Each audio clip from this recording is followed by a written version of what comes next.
Bwrdd, croeso, good morning and welcome. It's our first board meeting of 2025, so it's a little bit belated, but Happy New Year to everyone in the meeting and joining us watching via Zoom.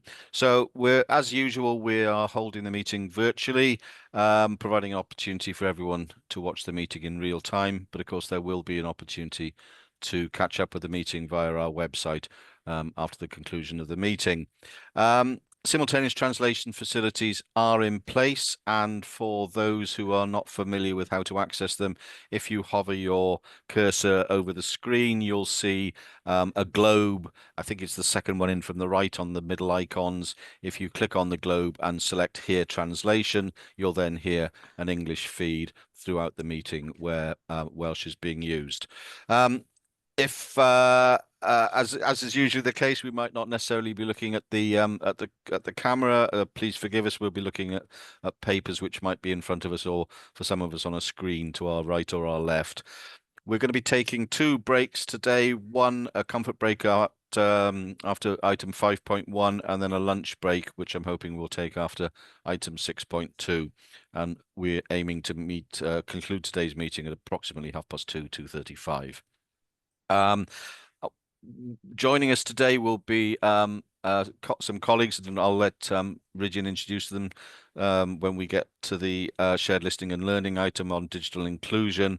And then we've got some colleagues from Audit Wales joining us later today for item 6.1. Before I come on to the formal agenda, I'd like to advise people that we held a private board meeting earlier today, and as is our usual practice, we try and do as little as possible in private, but when we are considering things like cybersecurity, it makes all sorts of sense to do that in private, and those are the issues that was the issue we discussed this morning in having our routine biannual report on cyber assurance presented to the board. I'll now proceed with the agenda. Excuse me. Apologies for absence.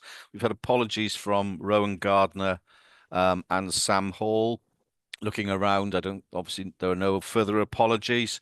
Declarations of interest. I've had no declarations of interest communicated to me prior to the meeting. Has anything occurred to anyone since reading through the papers?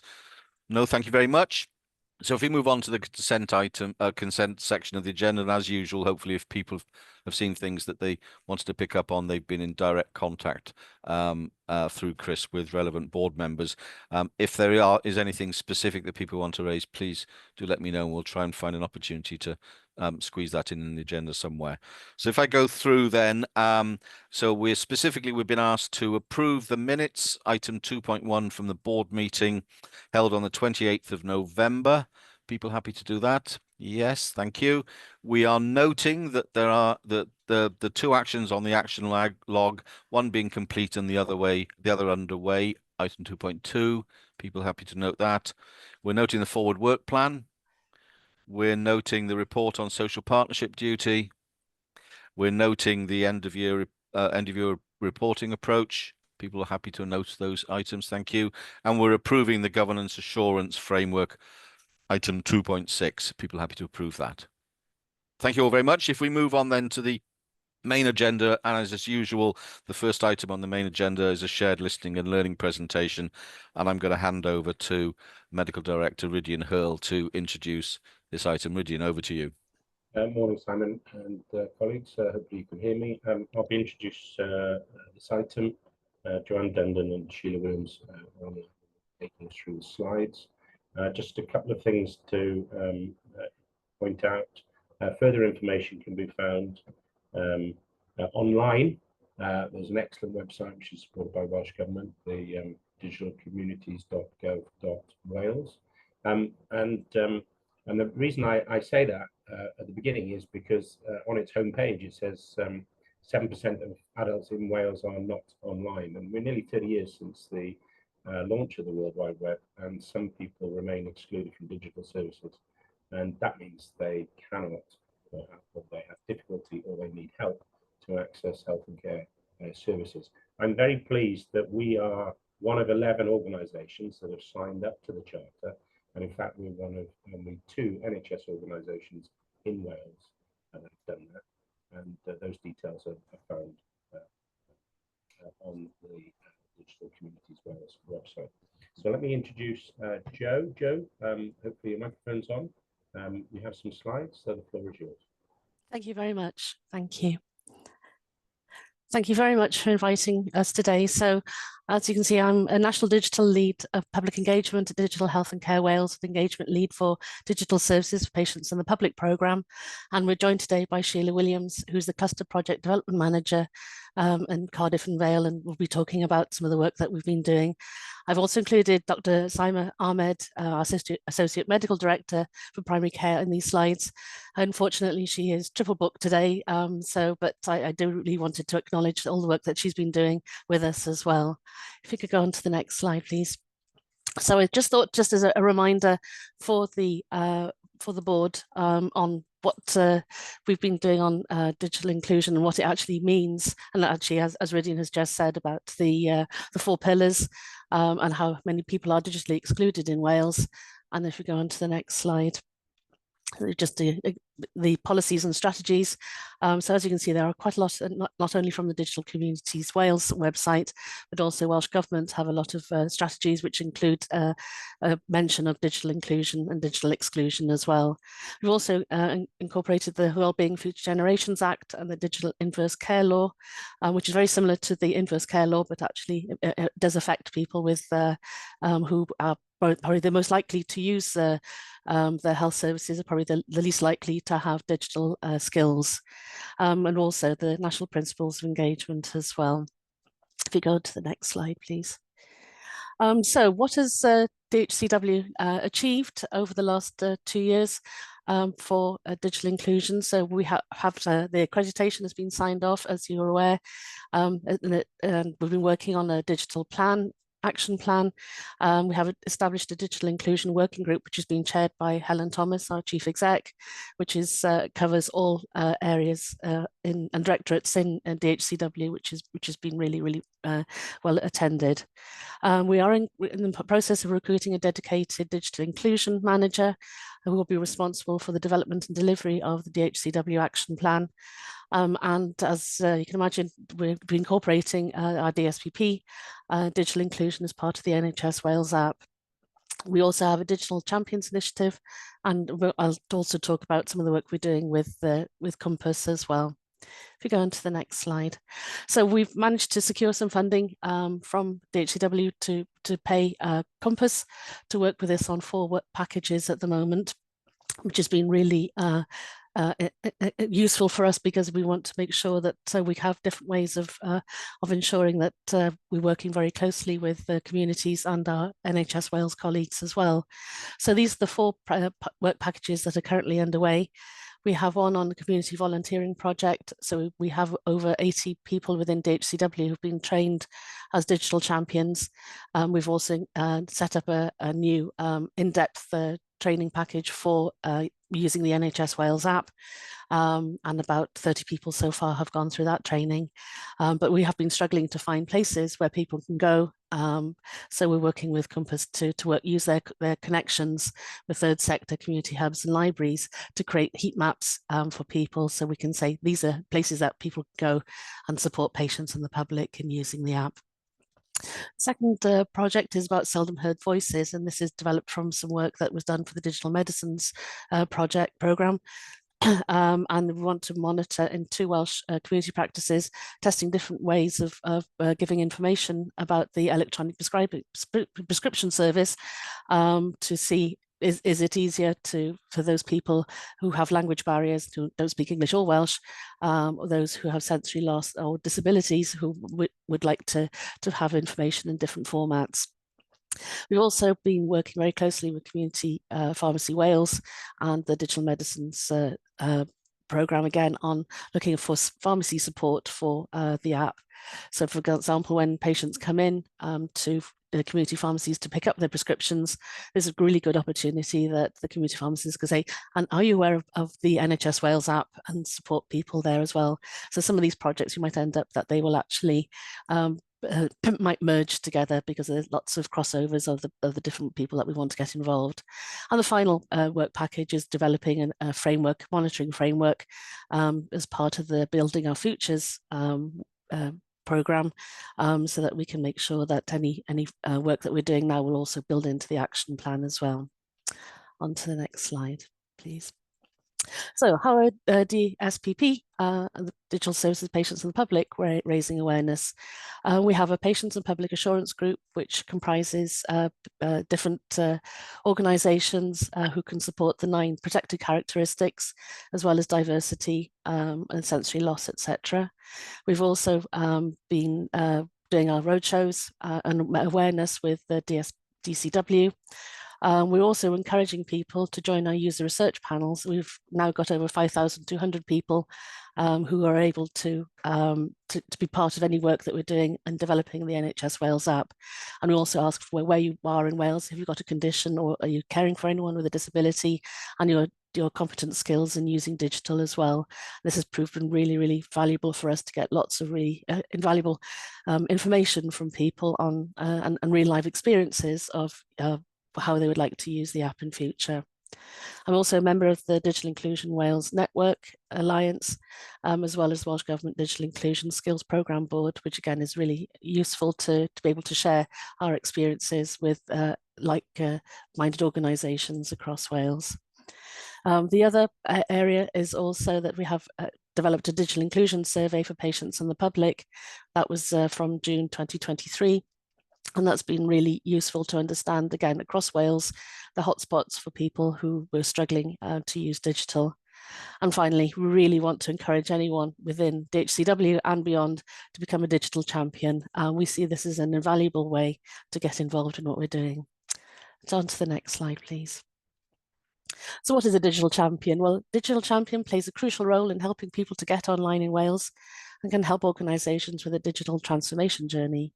We also want to make sure we're looking for people with digital skills who want to help others to benefit from digital technology.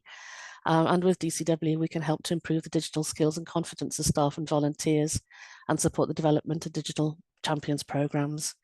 We have a resource centre available on the DHCW site, and there is a link here for you to join and register your interest to become a digital champion.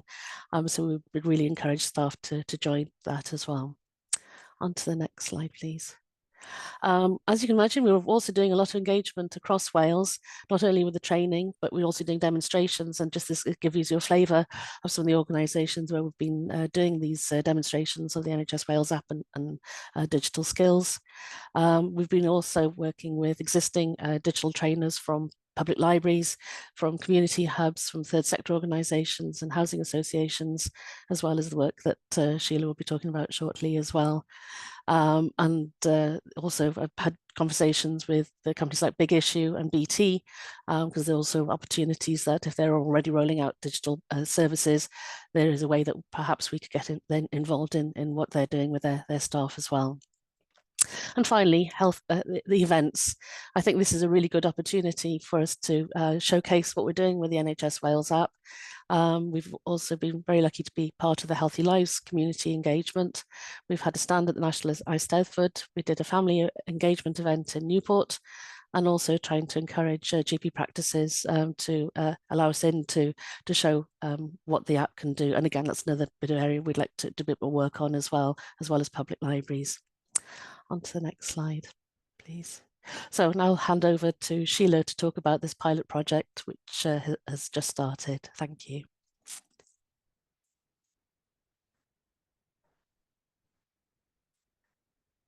I don't know if she managed to get. Sheila's on mute, so.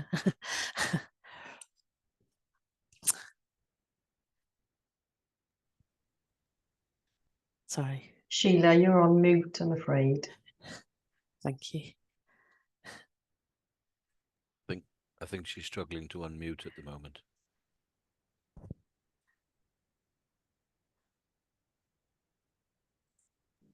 Can you hear me? Yes, we can. Fantastic. I'm so sorry.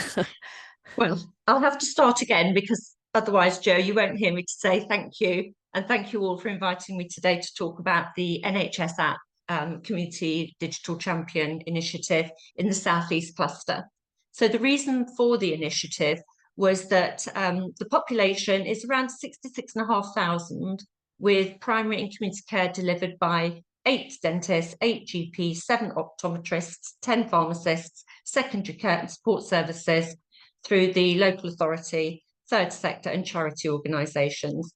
It's ranked as the 12th most deprived registered population across 64 clusters in Wales, and 4 of the 8 practices within the cluster classified as the most deprived. So the objective of the initiative was for a collaborative and community-based approach, working with DCHW and the third sector in recruiting and training volunteers to help provide support in the community in training the population in use of the NHS app. This was to help manage demand in general practice, because it was felt that it was highly likely that people would go to their GP surgeries with all sorts of queries. So it wasn't just about promoting the app, but it was also to give these people training in how to use it. So using cluster funding, we developed a proposal which was approved for C3SE to manage the recruitment of volunteers that would be trained by DCHW through a role description. We recruited volunteers, managing the necessary DBS checks, induction, mandatory training and orientation.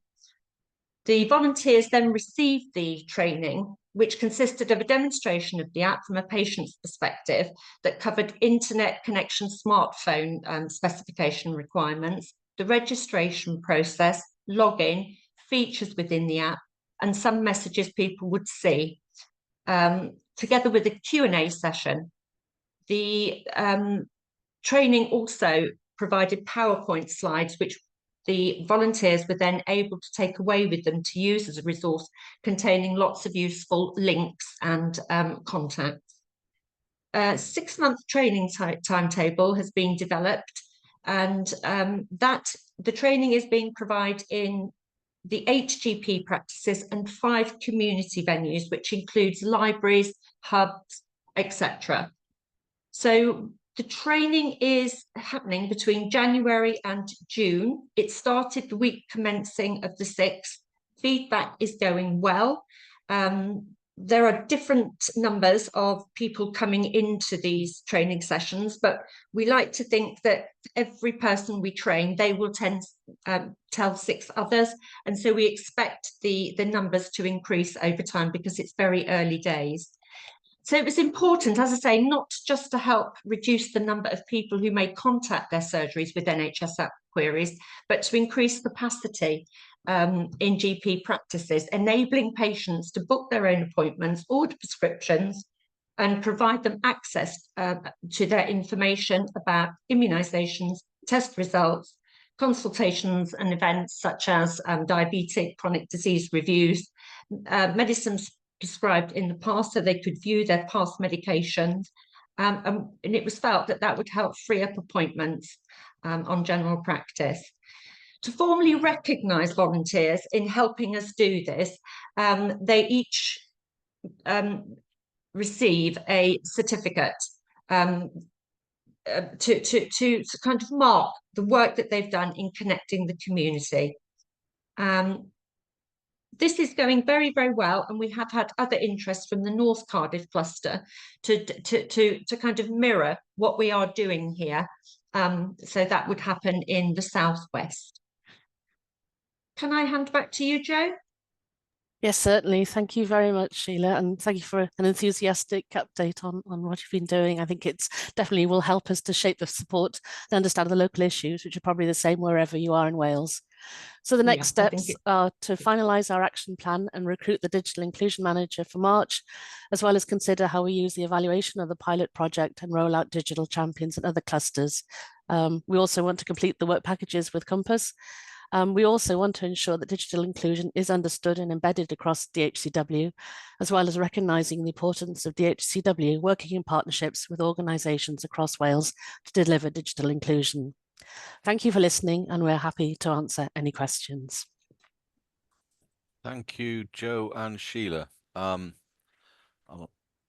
If you just take the slide down, that's it, lovely. Okay. Oh, yeah, I've got, hopefully someone will give me time to ask a few questions as well, because this is an area of my particular interest, as you know. But I've got Helen, and then Alistair, and then Marion. Diolch, thank you, Chair, and thank you to Joe and Sheila really for bringing to life the work that we're trying to do, because we've talked about digital inclusion so many times, and as an organisation, what is it that we need to do? What space can we occupy? And I think the wider work, and as digital inclusion kind of lead for the organisation, is really heartening to see us trying to bring that to life, and no more so than in the cluster work really, and to see the enthusiasm, Sheila, in terms of get that we have something there that actually patients and staff who are being trained to help them to onboard can connect with, isn't it? And it is all about actually how do we empower and get patients to kind of have access health services in a way that is on their terms, I guess, really, and for them to have that interaction. So I think the bit for me is really and it's early days, I understand that, in terms of, but how have the champions, and who are the champions really? Are they staff from the practices? Are they kind of people from the community? Is it a mix of those? And how have you had any early feedback in terms of what it means for them to kind of support patients in this way? Joe, do you want to take that, or do you want me to take that? Let's take a couple, Joe, and then I'll come okay, over to fine. you, and then you and Sheila, between you, however you want to field it. Yes. So we'll take Alistair, and then we'll break, and for you to come back, and then we'll do it that way, if that makes sense. Yeah, absolutely. Thank you. Thanks, Chair, and again, thanks, Joe, thanks, Sheila. Really, really helpful. It's such an important area, which is only going to become more important as the years go by. I was struck by a couple of things in your summary and your presentation. That there is such a strong correlation between the digitally excluded and actually those who have multiple long-term conditions and who actually require support. And it's that sort of tension that really presents such a huge challenge. You made the comment for very understandable reasons, and I don't mean to misunderstand it, but you made the comment that with South Cardiff, that we would probably have the same situation wherever we are in Wales.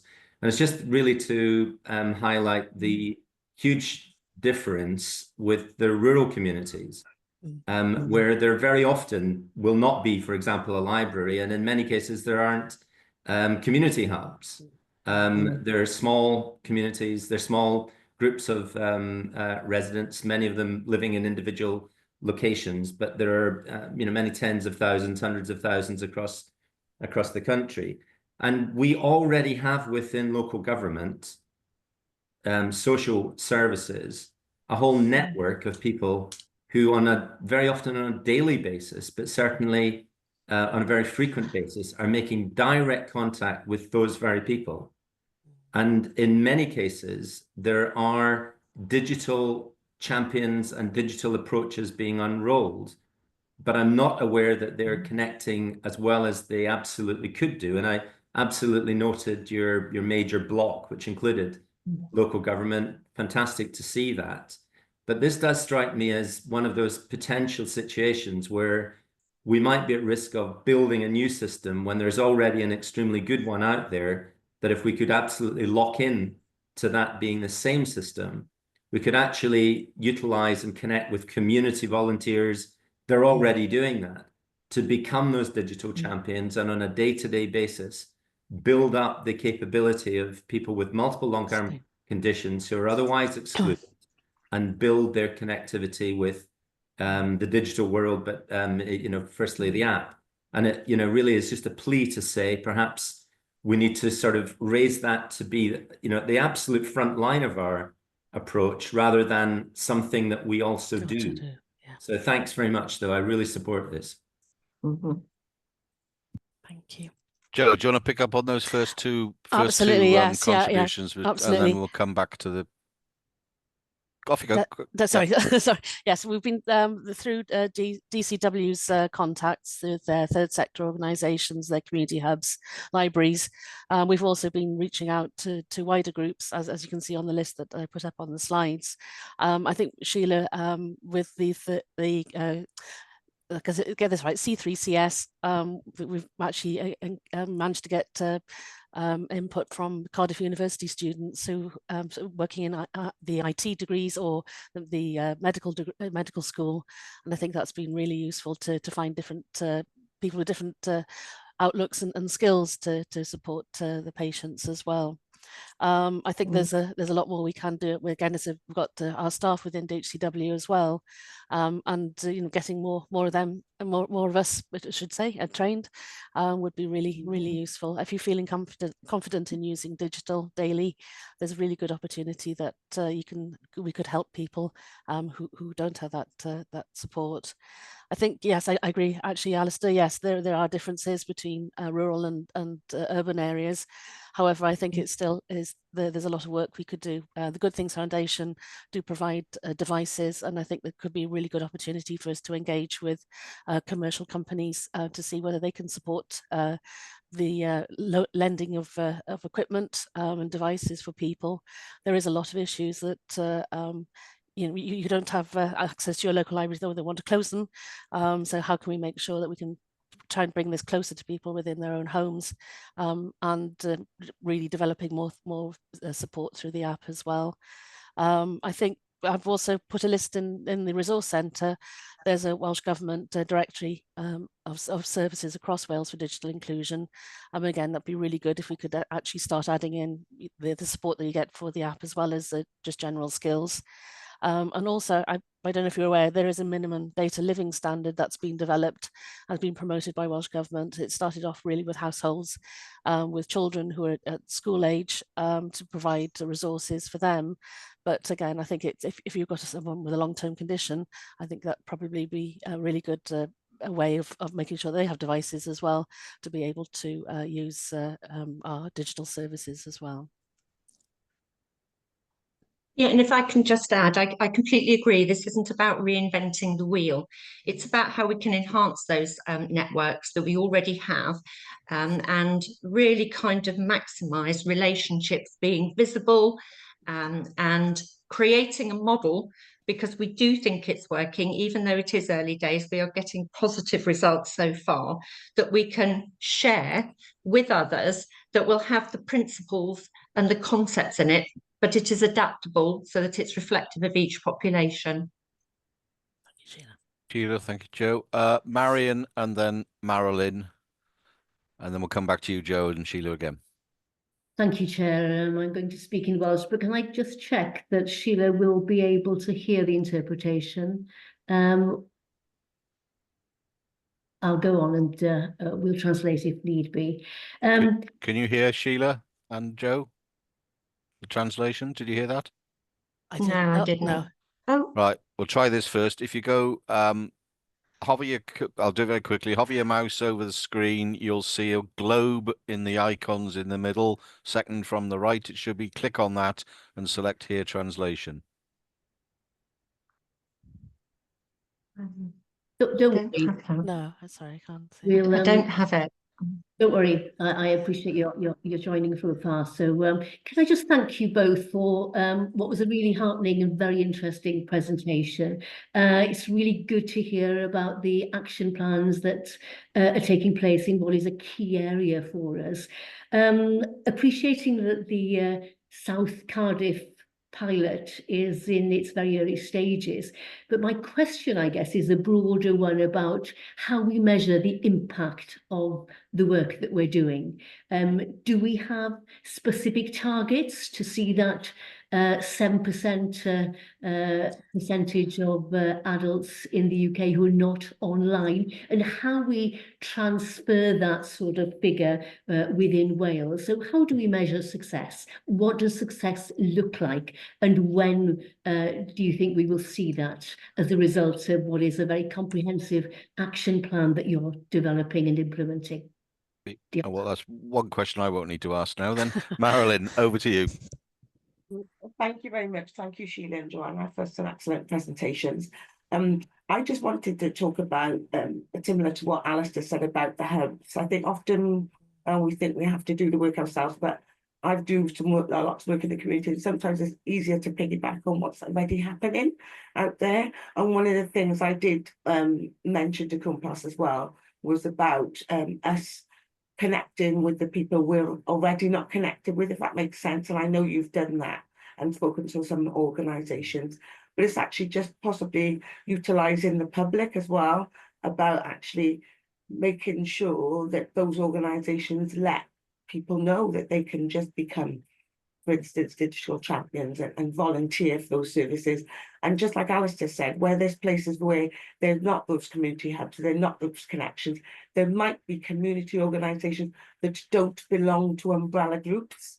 And so it's, for me, it's about, you know, for us to try to get our message to them as well, so that we can pick up on those people. Because just like Alistair said, I know, for instance, in the community, there's organisations who are already doing this digital champion work, and we could connect with them and just enhance what they already do as well. So, and they could also give us other connections of other people who are doing it as well. So it's just about how we go to sort of, like Marion says, measure that impact and how we're going to get our message across, really, to those people and individuals out in the community who might not be connected with broader community organisations or voluntary organisations. Sam, is your point related to the comment you want to make related to this, the whole stuff around digital champions? And because if it is, come in now. I know Helen's is, so we'll perhaps Sam and Helen come in briefly, and then we'll go back to you, Joe. Thank you, Chair. So thank you, Sheila and Joe. Really brilliant presentation, and as I said, really heartwarming in terms of the work that we're doing in this space. I worked across housing and education in previous organisations, and it's great to hear that we're building on, not replicating services that have been provided there. I think there's a fantastic opportunity for us to learn and share together as well, so that we've got that reciprocal learning in place, because different sectors will be seeing things differently through different lenses than maybe we will. So I think that's really important. And the other point that I was going to make that came up briefly was universities, and how engaging with universities on this work could be really impactful from a number of different perspectives. So this could be built into university courses. It could be part of what students do in the course of their year, and it would really instill in them that kind of mindset about not leaving anyone behind, and digital inclusion being really important. So I think educating our future workforce in this way, by getting them involved in this, would be really powerful and impactful. So yeah, really welcome, and would be happy to support on any engagement that we do with universities. Thank you, Chair. Brilliant, thank you. Helen. Thank you. Yes, and really great points actually around not trying to reinvent the wheel with this, and actually reaching into communities through existing channels is absolutely pivotal, isn't it? There's a couple of things for me. We've been working a lot with Compass, as Joe set out, in terms of those partnerships and arrangements and networks that they have in place. Very much pick up on Marilyn and Alistair's points. Where are those groups, and how do we kind of access kind of those channels already? We've got, we're going to get some more dedicated resource in this space. So I think that we will perhaps see getting a better handle on that stuff, and making sure that we're working through those channels now through the future. The bit for me is the quite how we'll measure going from 7%, you know, down. I'm not sure that we're going to be able to demonstrate that, you know, as a, you know, the causation of that. But I think so long as we have got effective evaluation going on, and we know that we are enacting kind of people to be digitally included that actually hadn't been previously, I think that's the best that we'll be able to do in tracking that, because of course it is a whole population kind of measure that is in place, but we need to make sure that we're effectively evaluating, because some of the things we'll do may not actually be that successful. So we just need to keep learning through this process, I think, is probably kind of the message that, you know, from us. Okay, I did add something on this specific point, and I've mentioned this a long time ago to your predecessor, Sam Morgan. And I don't know if you're doing this, Joe, but the Welsh Baccalaureate offers a real opportunity because, you know, if all 16 to 18-year-olds are doing it, there's a compulsory volunteering module in it. And I know that schools and kids are often sent off, right, go and find your own volunteering. And I'm pretty sure you'd be knocking at an open door and you've got a group of people who are probably, well, certainly more digitally savvy than I am. If you want something sorting out on your phone, ask a 16 to 18-year-old. And I think there's a real opportunity there. And of course, they live in the communities. They are very much part of the communities. So you might want to explore opportunities for increasing through the Welsh Baccalaureate. I think it's an open door. Marilyn, I suspect you want to come in on this point as well, and then I will hand over to you, Joe, and I've got one question to ask then. Marilyn. I just want to add on, thank you, Chair, to what you've said. And another big area is Duke of Edinburgh Award is another huge one where they have volunteering opportunities, and that's done in schools as well. So all of a sudden we have a lot. I mean, my son's doing it, year 10, year 10, year 11. So all of a sudden you have a huge chance of people who want to do it, and they don't think of volunteering opportunities so readily. So something like that, or we could promote, I think would really increase from both our organisation for us to engage with those future people who might want to work for organisations such as ours, but also give them an opportunity to feel good about working with community members as well. So I think it's a real good opportunity on both sides as well. Fantastic. Yeah. Before we come into you, Regina, let me just give Joe and Sheila an opportunity to pick up on some of those points. I mean, most of them are corralled into the same sort of area, but absolutely. I think that there's a lot there. I should say I've also had discussions with RCN's digital advisor who looks after their digital cadet program, which allows volunteering and experience of health and care services for those who've completed GCSEs and A levels.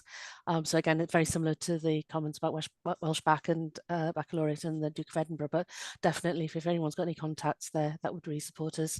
I think universities, yes, we have had some discussions from Cardiff University in particular. There's a liaison there. I think Sheila, you've done a lot of work with them as well. But again, it's the rest of Wales or the other universities as well that we do need to tap into. I think there's I'm just on one of the housing, definitely that Sam, there's a correlation, isn't there, between good health and good housing and good and supporting education as well. So definitely I'd be happy to talk about with you on that one as well, and making sure that we got those contacts. Again, this is part of what we want to do with Compass is to really tap into their organisation links as well, which we've done as much as we can. And for me, I think it's the local communities is where you trust your local community. So that's why I think making sure that we are working very closely with local organisations and resources really does help us promote what we're trying to do as well. Thank you. Yes, and in terms of the NHS app training volunteers, we have actually got some indicators. We've set some indicators rather than targets because this is very much a pilot. So we want to ensure that we're collecting consistent data. At the end of 6 months, we will be evaluating that. And from that, we hope to, see where the gaps are, see where it can be improved, what are the lessons learned. And I think that will help us identify what is happening in local areas. I completely get your point that not everything is urban, and we need to consider, what facilities are available in the rural communities. But, there is the opportunity. Most rural communities will have at least a GP surgery or a branch GP surgery or a school, and it's about utilising and building relationships with those people. The other thing that we are doing, we set up a series of Healthy Lives events. So we have an annual programme now. We have 2 main ones held in a large venue, normally Cardiff City Stadium. We've got lots of the charities, community sector, third sector, lots and lots of exhibitors in that room, as well as health and social care professionals. And we are promoting the NHS app. Jo and her team have been along to those events, giving spontaneous training on the stall to people who it was quite interesting. Jo, you kind of started off, didn't you, just by a couple of people coming over, and I can remember at one point you were absolutely swarmed. So I think that by continuing with those Healthy Lives events, and I think we'll also be able to pick up anybody that wishes to show an interest or expresses an interest in becoming a digital champion. You both, Ridian. Thank you, Chair, and just conscious of the agenda timing to try and help you keep on time. Just some summaries really from me. Hang on, are you summing up? Because there's one further question I wanted to ask. Yeah, go for it. Sorry, I probably ought to declare the interest in having been the Chief Executive of the Welsh Co-op Centre, now known as Compass, for 10 years. You referred to the fact that we are funding them to work with us, which is great. What's the position? Because they used to get funding from the Welsh Government to do digital inclusion work with the health service. Is that still in place, or is that something that we might want to have a conversation with government around being very useful to support?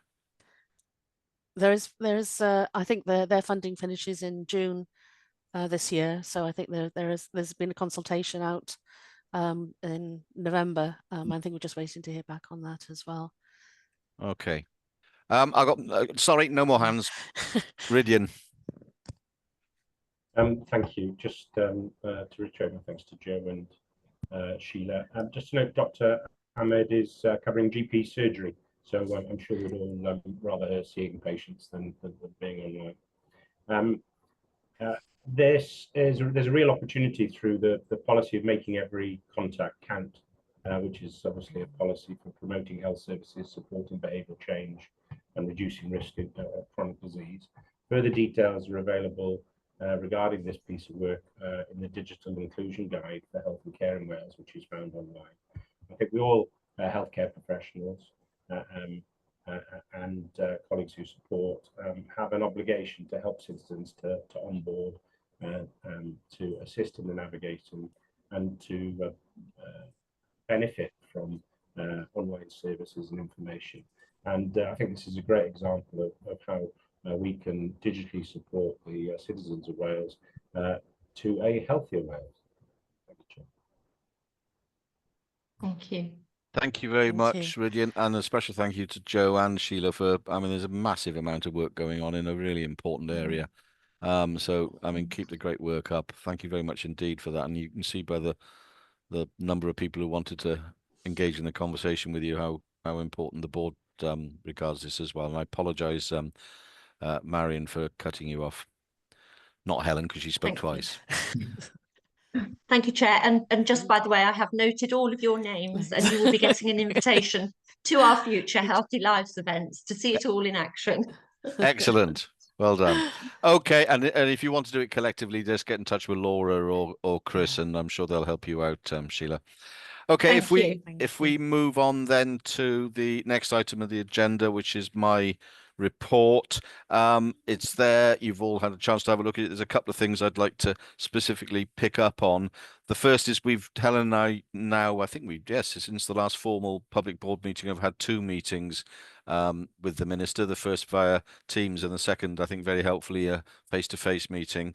And it gives the opportunity for the Minister to sort of give us where she thinks our priorities ought to be, and that's very much around the work we do on the national architecture, which we're going to have a presentation on later in the meeting. So we'll have an opportunity to have a wider discussion around where we're going on developing a national architecture and what that has the potential to achieve and how it fits in with other bits of digital applications, digital future in Wales, in the health service in Wales.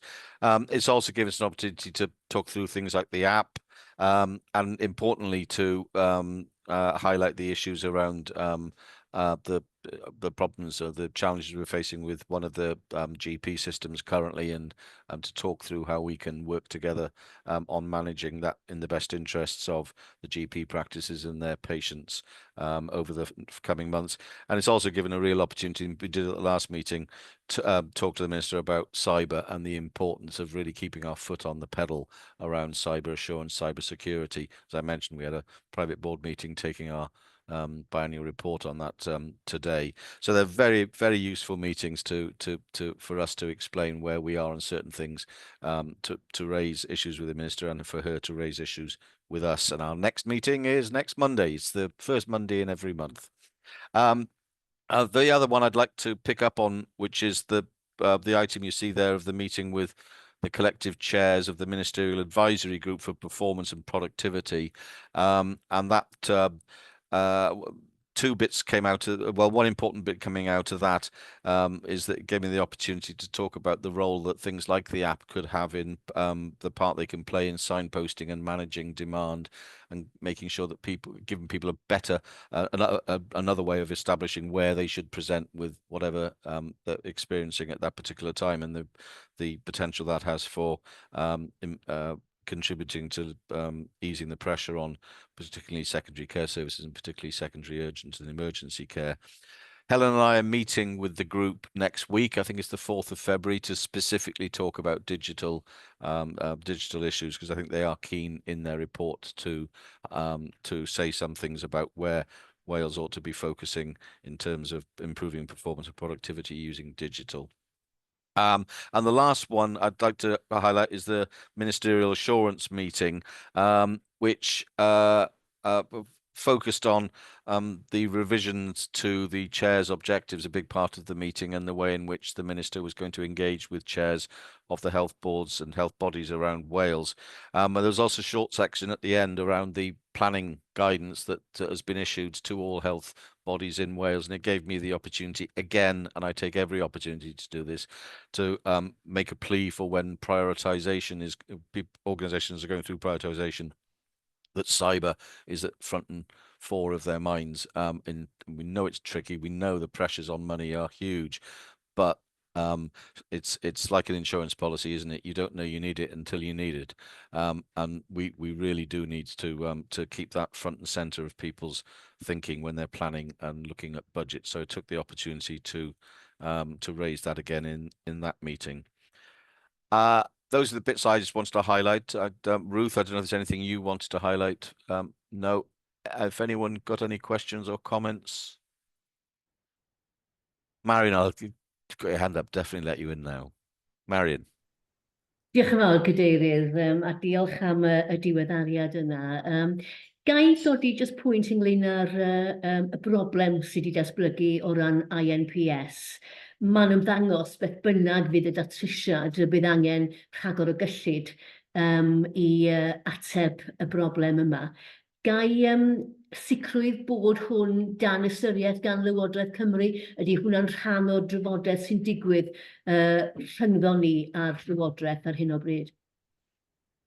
Claire, I'll ask Claire to answer it, Helen, because I know she's been having discussions with it. Claire. Yeah, so we have done, together with Sam Hall, some high-level financial assessments of the impact this may have. And we are working very closely with our Welsh Government finance colleagues to evaluate the impact both this year and next year. And as you will recall, it was actually part of our plan to have additional funding next year in relation to the work that we were doing in primary care. So yes, we've had a meeting last week, and we continue to work closely with the Welsh Government finance team to ensure that we're ready for whatever action needs to be taken in relation to this one. Diolch yn fawr. And Marion, I know that there's the Cabinet Secretary is very much alive to the role that Welsh Government will play alongside us in working through the issue. That's helpful to know, because it's such a crucial issue to be solved as a matter of urgency, isn't it? Yeah, indeed. Okay, if I move then on to the Chief Executive's report, item 4.2, and invite Helen to introduce her report. Diolch, Chair. Just a couple of highlights from me. The report is there for colleagues to review. Just to say, we've had our joint executive team meeting at the end of the middle of December, which was looking at reflections from the first 6 months of 24-25 and moving forward for the remainder of the year. And it was good to have the discussion around some of the key achievements, but also to get into some discussions around some of the challenges that we are facing through to the end of 24-25 and beyond, to be honest. So just to say that we are committed to working through some of the challenges that we are aware of in terms of some of our major programmes with Welsh Government, and we're awaiting the outcome from those discussions, but a very positive discussion with colleagues in government. Also worth noting that the dental access portal, which we developed for Welsh Government, which will provide a centralised solution for all residents in Wales to enrol for an NHS dentist for routine care.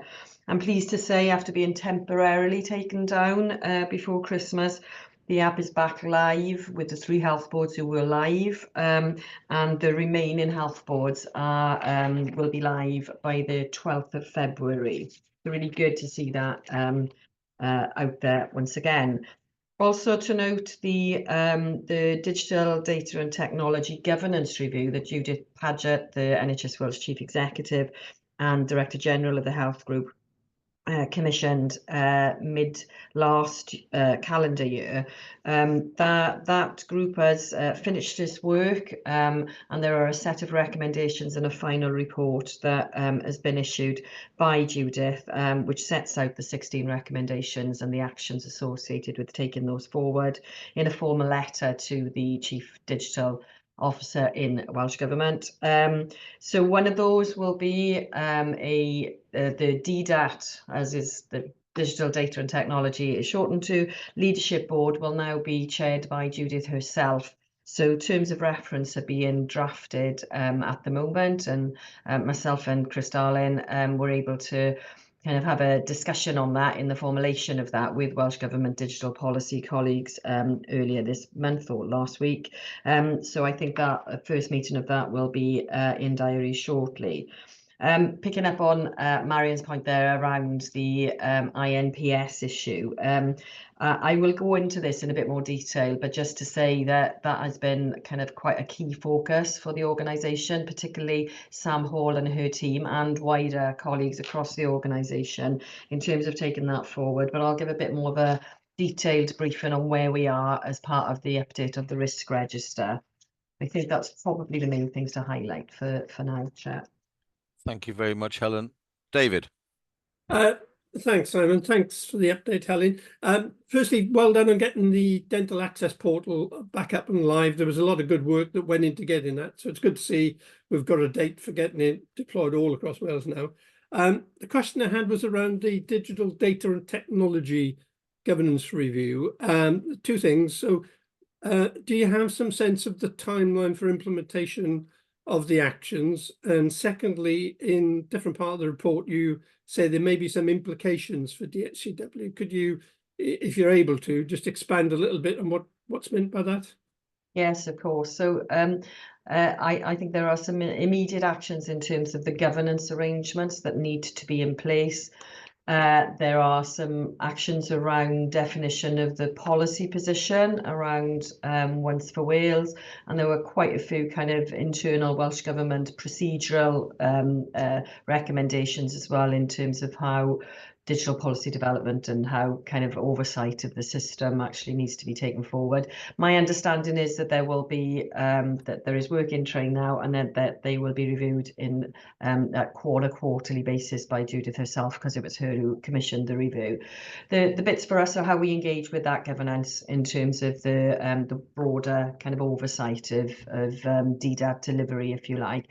I think the intention would be that there's that overarching leadership board that would then have a number, but not too many boards that would be specific in terms of driving those the important agendas forward, such as actually cyber and IG, in terms of having a dedicated national board where kind of our cyber posture and our IG related matters and can be set. And and ensuring it's not just about oversight, it is about setting strategic direction for Wales as a whole and ensuring that we've got oversight of delivery against whatever that strategic intent is. So I think the impact for us is the engagement with those boards and potentially actually, you know, supporting or leading the setup of some of those sub boards then to ensure that we've got all of that in place effectively. So working closely with the digital policy team on those things.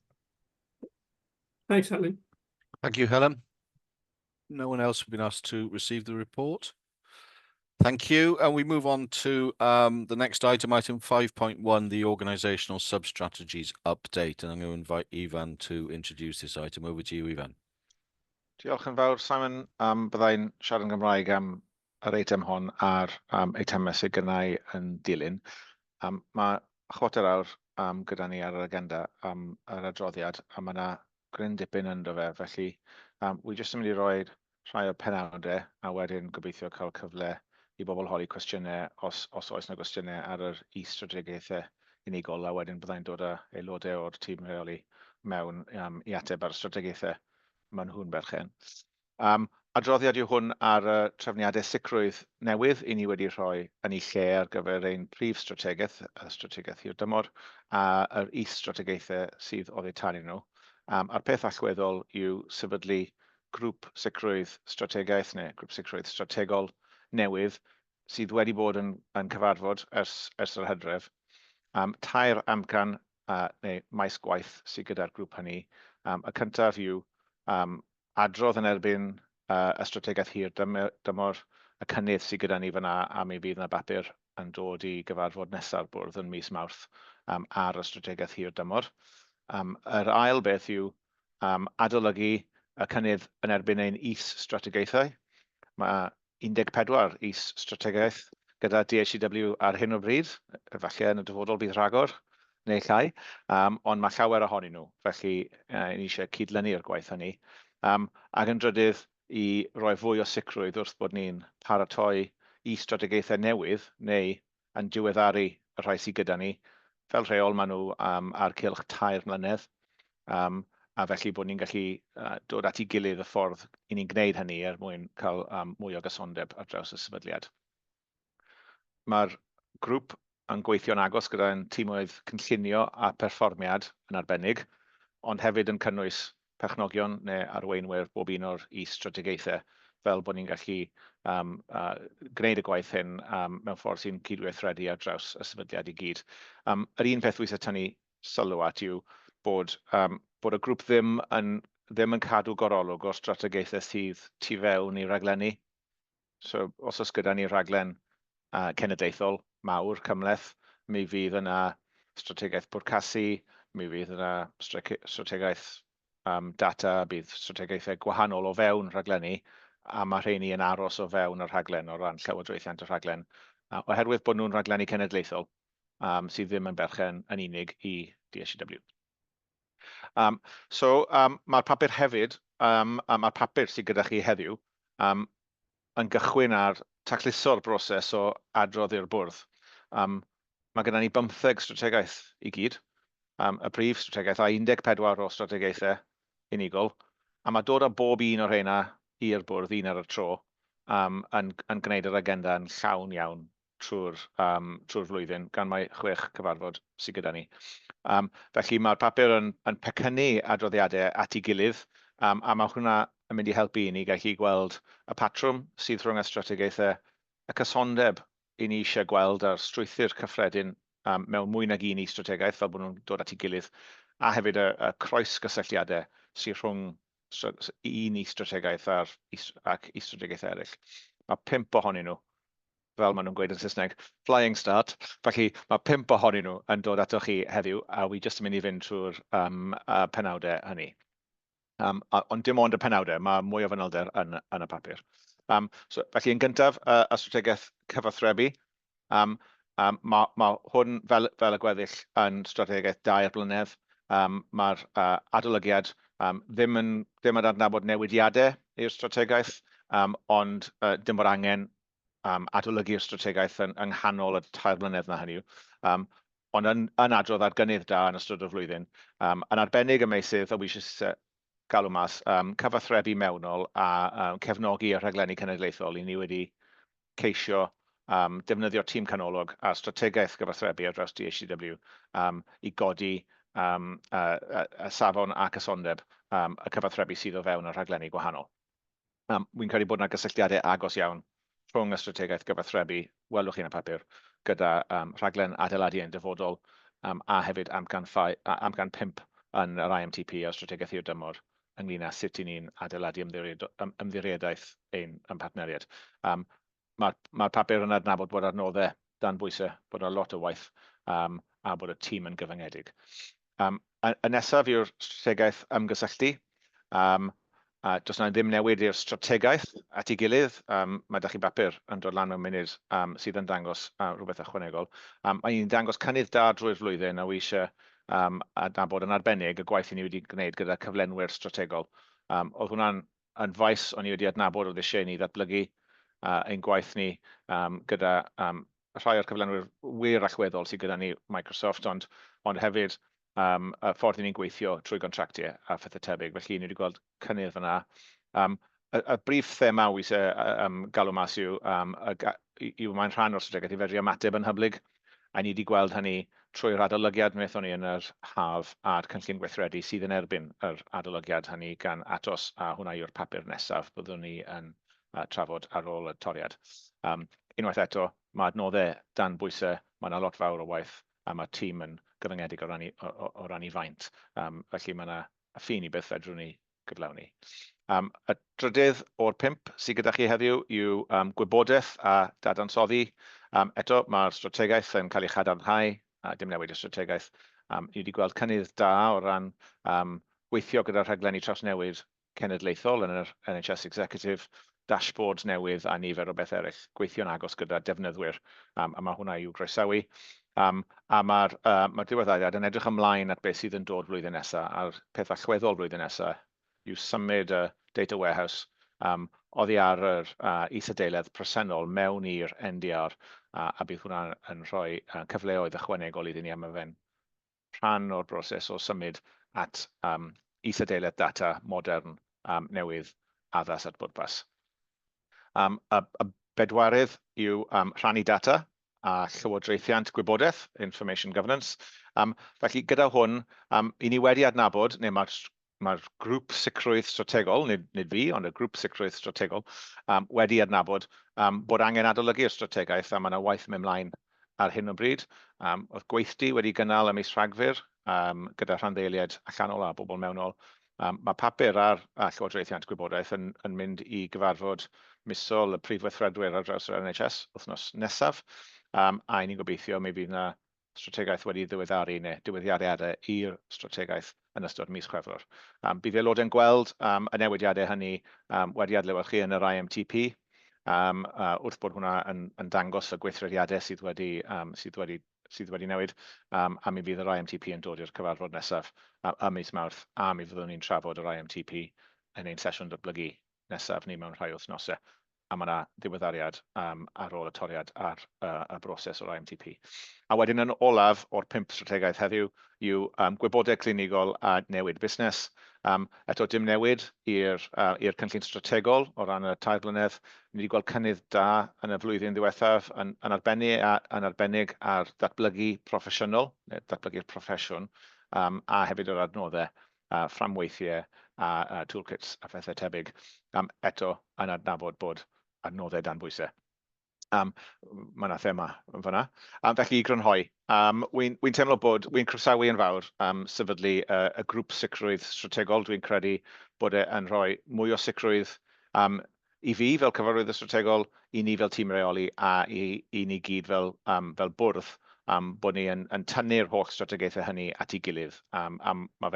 Mae'r tirwedd yn weddol gymleth oherwydd y nifer ohonyn nhw, a mae'r grŵp wy'n credu wedi gwneud cychwyn da ar dynnu hynna i gyd at ei gilydd a'i adrodd mewn ffordd cyfun a synhwyrol i chi. Felly yn bennaf, wy'n gofyn i chi heddiw i nodi'r trefniadau newydd hynny, i nodi hefyd bod ni eisiau symud at tuag at fwy o gysondeb ar dros strategaethau. Heb fod yn llawdrwm, dwi'n ei mis y template penodol, ond ni'n eisiau gweld nhw yn dod at ei gilydd, fi'n credu, bydden ni'n disgrifio fe, ac hefyd i nodi yn y cyfarfod nesaf mewn Davies, mi fydd yna adroddiad ar gynnydd yn erbyn y strategaeth hir dymor. Diolch yn fawr. Diolch, Ifan. Alistair, you want to come in? Yeah, thanks, Ivan. And as usual, very well thought through and extremely clear in the way that the paper is setting this out. My question is this: for an organisation of our size, have we got too many strategies, and would it be better to have more focused strategies and greater focus on delivery plans? But you know, I welcome being told very good reasons why this is the case. Shall I answer questions one at a time, Simon? Or Yeah, go on, take that one, Yeah. and then maybe we'll take Ruth and Chris together, and Well, then come back. Alice, I Mine was think kind you've of a follow-up to that one. Oh, go on actually. then, So Ruth, would if it be you- helpful yeah, if I stick that in? Because Alistair Yeah. asked exactly the question that I wanted to ask. But the follow-up bit is, this is really helpful to see everything that we've got in terms of our strategies, but how does it help us communicate the priority of some of these? Because we can't do everything, I think, to Alistair's point. And actually, it would be helpful if we could use this as another way to be able to communicate which strategies, I don't know which strategies are most important, they all are, or where the strategies are in terms of how successful they are or where they're struggling. I think that the individual updates are really helpful, but actually the dashboard of strategies, would it be helpful if we could use that to better communicate where specifically we've got issues or struggles on there? So thank you, Diolch. Now come in, Ivan. Thanks. I really welcome the questions, and you can probably guess that my initial gut feel would be, on the basis of simplify everything we do, could we have fewer? But I'm kind of cautioning myself and working closely with Bryn as head of strategy and with exec colleagues to not leap to that conclusion, and more to say, well, let's have a look at what we've got and then take a view as to whether we can rationalize or simplify or standardize the way that we build strategies and what's in them. There's a degree of consistency across them. Several of them use as concept of 3 or 4 pillars, etc. Teams, I think, really value having a strategy. It gives them a sense of identity, it gives them a sense of purpose. It's something that holds them together over the 3-year period. And the IMTP is very clear about the delivery roadmaps, but it doesn't have the softer aspect that a strategy has. So I think teams do take pride in both the development of and the possession and the delivery of their strategy. And so I think that argues for having that number of strategies. But at the same time, as a whole organization, it can become somewhat overwhelming. When we've got 14 or 15 and each of them is 20 or 30 pages long, it's hard to keep track of all of that. So that's one of the key things that I'm hoping the strategy assurance group will really dig into, have a very sensible conversation about, and then over time we'll see ourselves landing on a clear position. I don't want to jump to a conclusion, although obviously my inclination would be to say simpler is better, sharpen it all up. But I do think there's real value in having the strategies and the way that the teams engage with them. Thank you, Eva. Chris, and then Marion. Thank you, Chair. Yeah, it was just to respond to Alistair's point. I think it's a really good point. And just some context, a lot of the strategies, the sub-strategies that were developed in the absence of a long-term overarching strategy at the time they were developed. So I think we're in a slightly different place now, but I know Audit Wales are on the agenda later. The last year's structured assessment, one of the recommendations was around us as an organisation tracking delivery of strategies, and I think this approach is trying to strengthen that. So we've tried to schedule every sub-strategy to have a review by the board or a committee of the board every 6 months. What that's meant, though, is that there's too many, there's starting to be too many. So I think this is an evolving process, and I think one that we should iterate and get board feedback on as we go through to understand, is it working? To Ruth's point, is it starting to give us the opportunity to communicate or identify where there are things that we need to deep dive and look at in a bit more detail? But I do think it's a helpful way to try and bring them all together and understand, A, how they fit together, where the progress is being made. But the key thing for me is that we do have that focus on delivery. So once the strategies have been developed, that every 6 months, and generally most of our strategies are 3-year strategies, that means 6 times during the length of that strategy, you're coming back to track delivery against it. just an observation before you come in, Marion.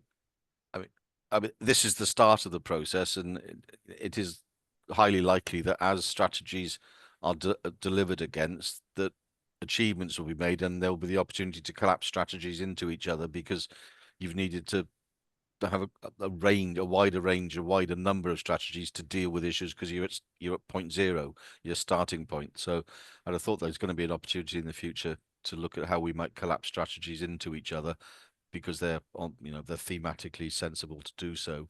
Whereas at the moment you want to put specific focus on specific things. Marion. Diolch Cadeirydd, ac cytuno'n llwyr. Da ni'n esblygu yn dydan fel corff ac mae'r broses yma yn mynd i esblygu wrth i ni symud ymlaen. Ond sylw yn hytrach na'r cwestiwn, wir yn croesawu'r cyflwyniad yma, Ifan, y bore yma. Mae'n hynod galonogol gweld y cynnydd gwych sydd wedi digwydd. Fel sy'ch chi'n disgwyl gyda i ddiddordeb arbennig y maes cyfathrebu ac ymgysylltu. A mae'n braf gweld y fath gynnydd dyn ni wedi weld yn arbennig mewn cyfathrebu mewnol. A mi oedd yr ymgysylltiad na o ran cyfathrebu fo'n rhydlenni cenedlaethol yn fater o bach o gynsyrn yn y gorffennol. Felly, braf gweld bod y gwaith yna yn datblygu a bod ni'n gwneud cynnydd derbyniol. Ac yn ail, yn yr un modd, yr ymgysylltu yna, mi oedd yn ymwneud ni ar rhai o'n cyflenwyr strategol, mi oedd na gwestiynau, ac oedd ni'n ymwybodol bod na waith i'w wneud yn y maes yma. Ond yn amlwg o'r cyflwyniad heddiw, i ni yn gweld cynnydd boddhaol. Ac o gofio y pwysau cynyddol sy'n yna ar adnoddau. Swn i'n licio cymryd yr cyfle yma i ddiolch yn gyhoeddus i'r tîm am yr hyn a gyflawnwyd dros y 6 mis diwethaf. Diolch. Diolch yn fawr, Marion. Diolch, Marion. Ifan, is there anything you wanted to come back on in conclusion? No, well, only to emphasize that the strategy assurance group doesn't work in isolation. It's not a matter of us from the board delegating to them. I think that over the next 6 to 12 months, I think I'd really like us to get into a conversation about what is the appropriate balance. I mentioned at the beginning, teams are very proud of their strategies, but at the same time, there are things that are important to the board, and the things that the board wants sight of or focus on will also evolve over time. And hopefully we'll get to a position that we understand what the cycle of maturity of strategies are when they're up for renewal, and the board can then influence the way that strategies maybe will merge, the things that we want to see more visibly that deserve a sub-strategy, and the things that the board is more comfortable with and may even want to indicate that it's comfortable for that to be absorbed into our business as usual and our IMTP cycle and various other things without needing a strategy to lift all of that out. And I'm hoping that the strategy assurance group will be able to give some sort of some targeted insight, advice and reflection that will help the board in those types of considerations.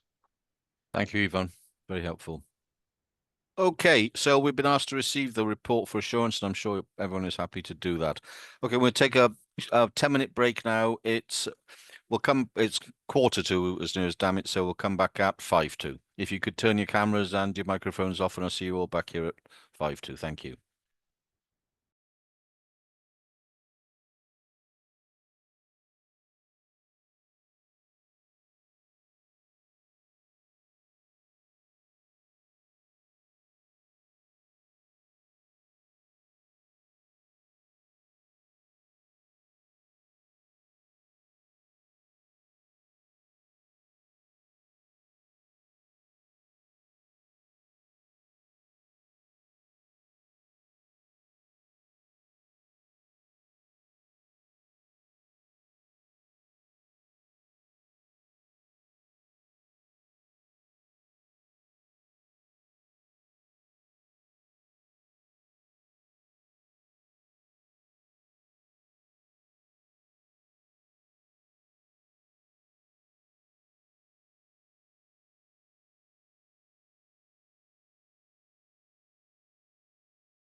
Croeso nôl pawb.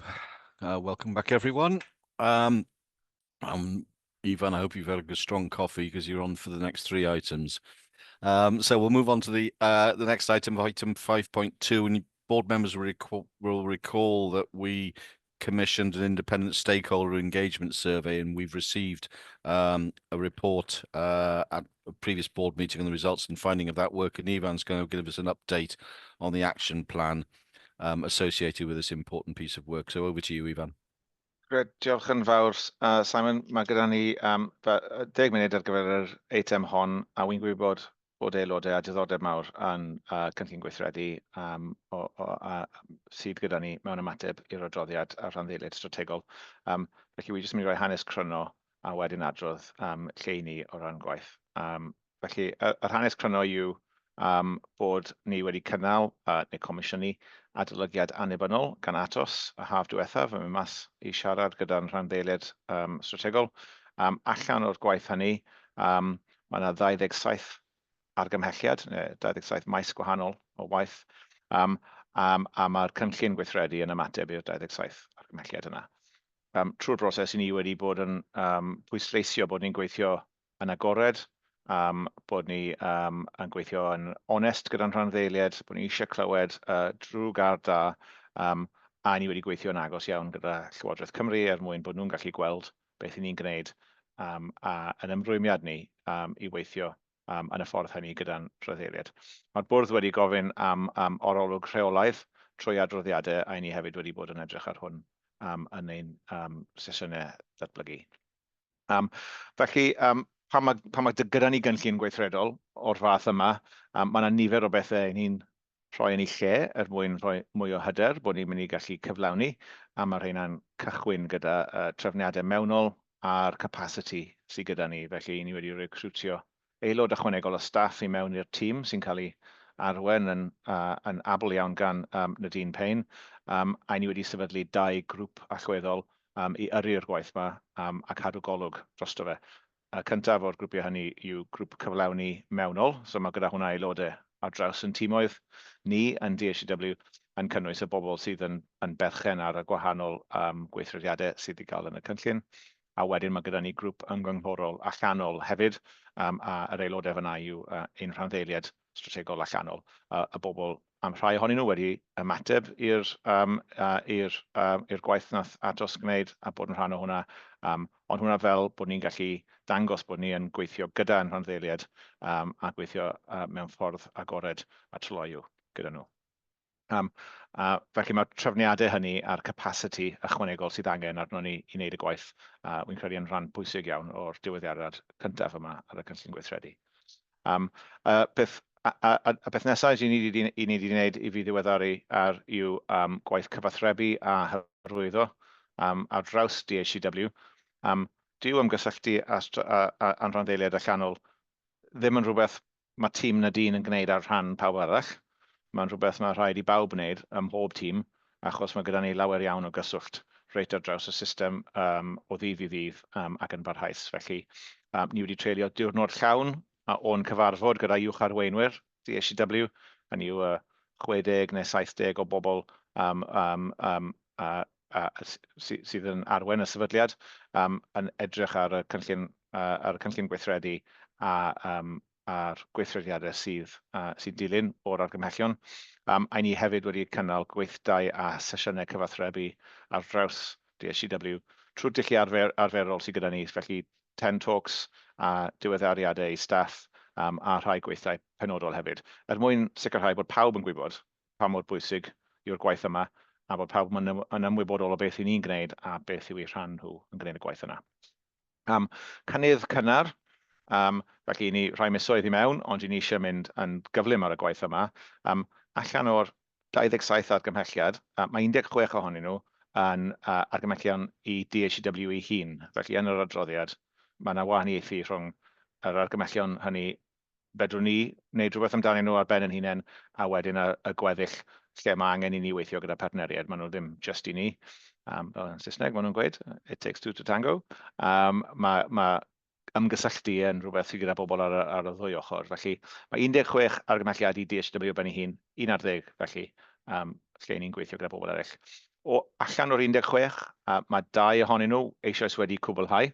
Un yw bod yn fwy cyson o ran y ffordd i ni gwneud ein negesu, ac yn ail yw ail edrych ar y bwletin rhanddeiliad i ni'n ei ddanfod allan. Felly mae 2 allan o'r 16 wedi cwblhau, a mae berchenog ac arweinydd i'r 14 arall. Felly mae gyda ni unigolyn sydd yn gyfrifol am y gwaith hynny, a mae 8 ohonyn nhw eisoes i ni'n dechrau symud ymlaen mwyn gweithio trwy y gwaith sy'n yna.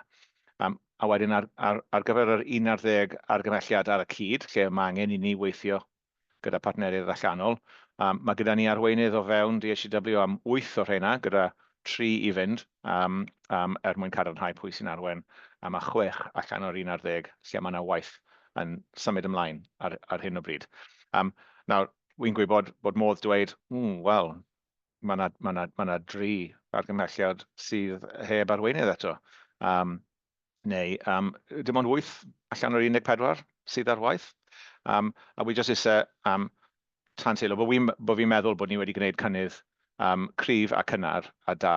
Ar draws y 27 argymhelliad, mae dros 100 o weithrediadau gwahanol.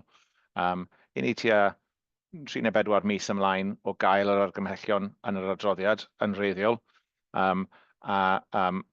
Bod modd gweud, wel, o'na fedrwn ni fynd yn gynt, dwi'n meddwl bod ni mewn sefyllfa cadarnhaol, adeiladol a positif o ran y cyflymder i ni'n mynd trwy hwn, yn cynnwys bod ni wedi sefydlu'r adnoddau ychwanegol sydd angen arno ni a phethau ar grwpiau ni. Felly, be weithio tynnu at sylw'r bwrdd yw, wy'n teimlo bod y tîm ymgysylltu o dan Nadine a tîmoedd ar draws DHCW wedi gwneud cynnydd da yn yr amser i ni wedi cael, a bod fi'n teimlo yn sicr bod ni ar y llwybr cywir a bod ni'n mynd ar gyflymder priodol a rhesymol. Mae yna lot fawr o waith fan hyn, dros 100 o weithrediadau, a mae hynna'n dod ar ben y gwaith dydd i ddydd. Mae'r tîmoedd hyn i gyd yn gwneud yn barod. Mae hyn i gyd yn ychwanegol, a felly mae'n rhaid i ni ystyried hynny. Mae'n bwysig bod ni hefyd yn cofio bod ni'n ddibynnol ar eraill 11 allan o'r 27 argymhelliad. Mae rhaid i bobl eraill wneud pethau, a fedrwn ni ddim mynnu neu gorfodi bod nhw'n gwneud hynny. Felly, dros y cylch nesaf, mi fyddwn ni'n parhau i edrych yn ofalus iawn ar adnoddau, capacity sydd gyda ni, a sut i ni'n llwyddo i ari'r gwaith yna ymlaen mewn cydweithrediad gyda'r eraill, a mi fyddwn ni'n parhau i ddod a diweddiadau rheolaidd i'r bwrdd fan hyn, achos i fynd nôl i'r cychwyn, wy'n gwybod bod y bwrdd a diddordeb mawr yn y gwaith hyn, a i ni fel sefydliad yn awyddus iawn i ddangos i'r system bod ni'n cymryd yr adborth ni wedi cael o ddifri, a bod ni yn gweithio mor gyflym a fedrwn ni, a mor adeiladol a fedrwn ni, a mor agored a fedrwn ni. Diolch. Diolch, Ifan. Thank you. David. Thanks, Simon. Thanks for the update, Ifan. Just to build on what you've said, I see this as a journey. So the fact that we've made some progress is great, but it's going to take us a lot longer to get to where we want to be. So I see this as a sort of 2-3 year journey rather than something we're trying to do in this calendar year. Leading off that, my question to you is, do we have all of the resources you need in order to make the progress that you think we should be making?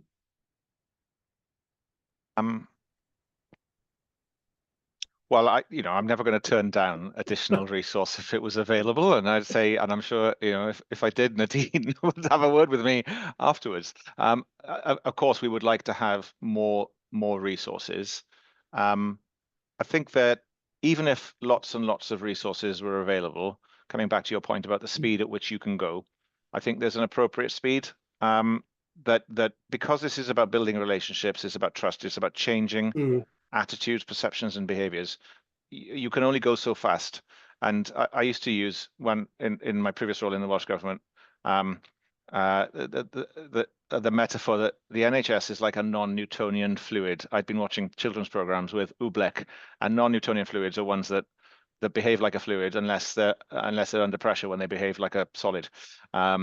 And if you try to hit the NHS too hard and make it go too fast, then it hardens up in response, in resistance to you. And so I think we need to go as fast as we're able to, working closely with our partners to drive this change through. And we can't make this the only thing that we are doing either.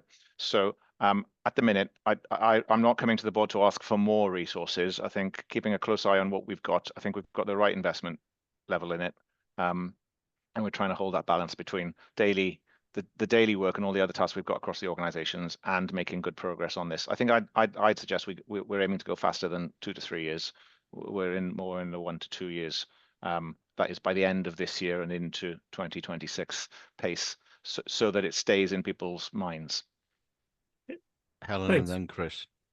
Yeah, thank you, and thanks, Evan. I just wanted to emphasize the criticality of this work to us and the amount of kind of effort and energy that Nadine and her team and our, all of us around the board table I put it into this because it's really important, isn't it? Because we operate as part of the wider system, and in order to do that, we need to make sure that we've got those effective relationships in place and we've got that feedback coming through to the organisation, and that we're acting on it and really demonstrating ourselves as a listening organisation and a learning organisation. One of the things I just wanted to clarify, just as part of this, the external stakeholder advisory group, which was one of the recommendations and actions that we're taking forward, which I think is really a helpful development for us. That's yet to be set up. We're working through kind of what that looks like. So that's in development at the moment, with a view that we will, get that in place, as soon as we can. But yeah, just wanted to clarify in case we have stakeholders watching who think, why haven't I been contacted on that? Actually, that's in development at the moment. Chris.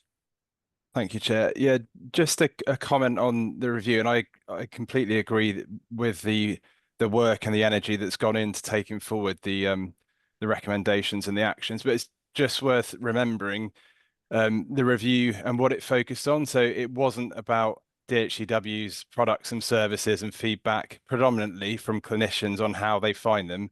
It was about understanding how they work, how strategically leaders across the system work with DHCW, perceptions of DHCW, and the impact that we have. So that is a different thing, but stakeholder review can be interpreted as, well, what was being looked at, and you could think it was our products and services. That wasn't predominantly what it was about. But one of the reflections from the review, and it links back to the governance review, and David asked about it in Helen's chief exec report. I think one of the reflections for me that came through the stakeholder review was knowledge and understanding across the health and care system about what DHCW does, what we're responsible for, where our responsibilities start and finish. So I think that's a really important point, and it links to the previous item on the comms strategy. A lot of our focus now is on an educational piece, more around what we do, why we do it, where we do it, and what our partners do, where their responsibilities start and end. So it's been really helpful. It's been a really good piece of work, really good insight, and it has changed our approach to some of our communications. But it's just worth remembering the scope of the review and where where the scope started and finished. Thank you, Chris. Ivan, is there anything you wanted to say in conclusion? No, nothing to add. I don't think to Okay. the Great. discussion that we've just had, and look forward to bringing the next update. Yep. Thanks, Ivan. Thanks for that. We're asked to receive the report for assurance, which I'm sure we're happy to do, and I'm not leaving you, Ivan. We move now on to item 5.3, and if you recall, I mentioned in my report the Minister's keenness on us to see this as a key priority, the development of national target architecture. So I thought very important that Ivan bring an update on where we are on this and where we're going on this. So over to you, Ivan. Diolch yn fawr, Simon. Felly, mae tipyn bach mwy o amser ar yr un 'ma gyda ni, dwi'n meddwl tua 20 munud. Mae fe'n faes pwysig iawn i ni fel sefydliad yn rhan o'r ffordd i ni'n arwain y system, a ni'n croesawu yn fawr bod y Llywodraeth wedi comisiynu ni i wneud gwaith yn datblygu y pensaerniaeth darged cenedlaethol. Wy'n cyflwyno, ond weithio pwysleisio bod wy'n gweithio yn agos gyda penseiri digidol ar draws y sefydliad yn cynnwys yn arbennig yn ardal Sam Lloyd yn Ops, gyda yn prif pensaer digidol newydd ni yn ogystal â'n prif swyddog data, Rebecca. Felly, wi eisiau rhoi cyflwyniad beth yw pensaerniaeth darged, a beth yw pensaerniaeth digidol, pam bod angen un, a wedyn ewn ni mewn i drafodaeth ynglyn â beth i ni wedi gwneud dros y 6 mis diwethaf, a beth yw rhai o'r pethau allweddol sydd gyda ni o'n blaenau. Wy'n anelu gymryd tua 5 munud, dwi'n meddwl 5 neu 6 munud i wneud hynny, a wedyn gewn ni drafodaeth achos fel arfer mae yna lot o ddiddordeb yn hyn. Felly, beth yw pensaerniaeth digidol, y pensaerniaeth darged digidol? I ceisio disgrifio sut mae yr holl systemau digidol sydd gyda ni, a wy'n meddwl NHS Cymru, yn gweithio gyda'i gilydd ar draws Cymru.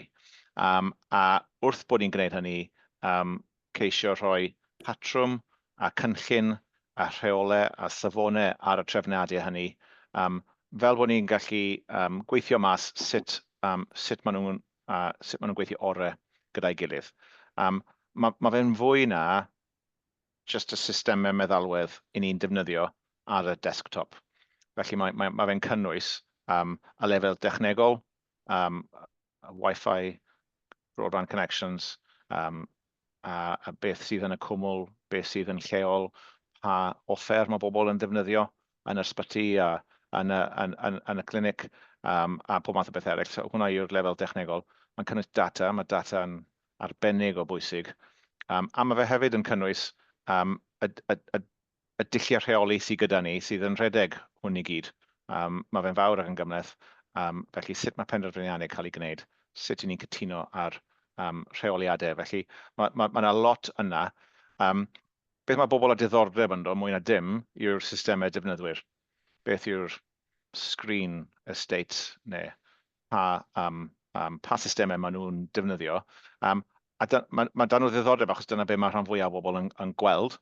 Ac ar hyn o bryd hefyd, dyna lle mae lot fawr o ddiddordeb yn beth yw electronic health record yng Nghymru, a mae hwnnw'n istef yn y maes yna.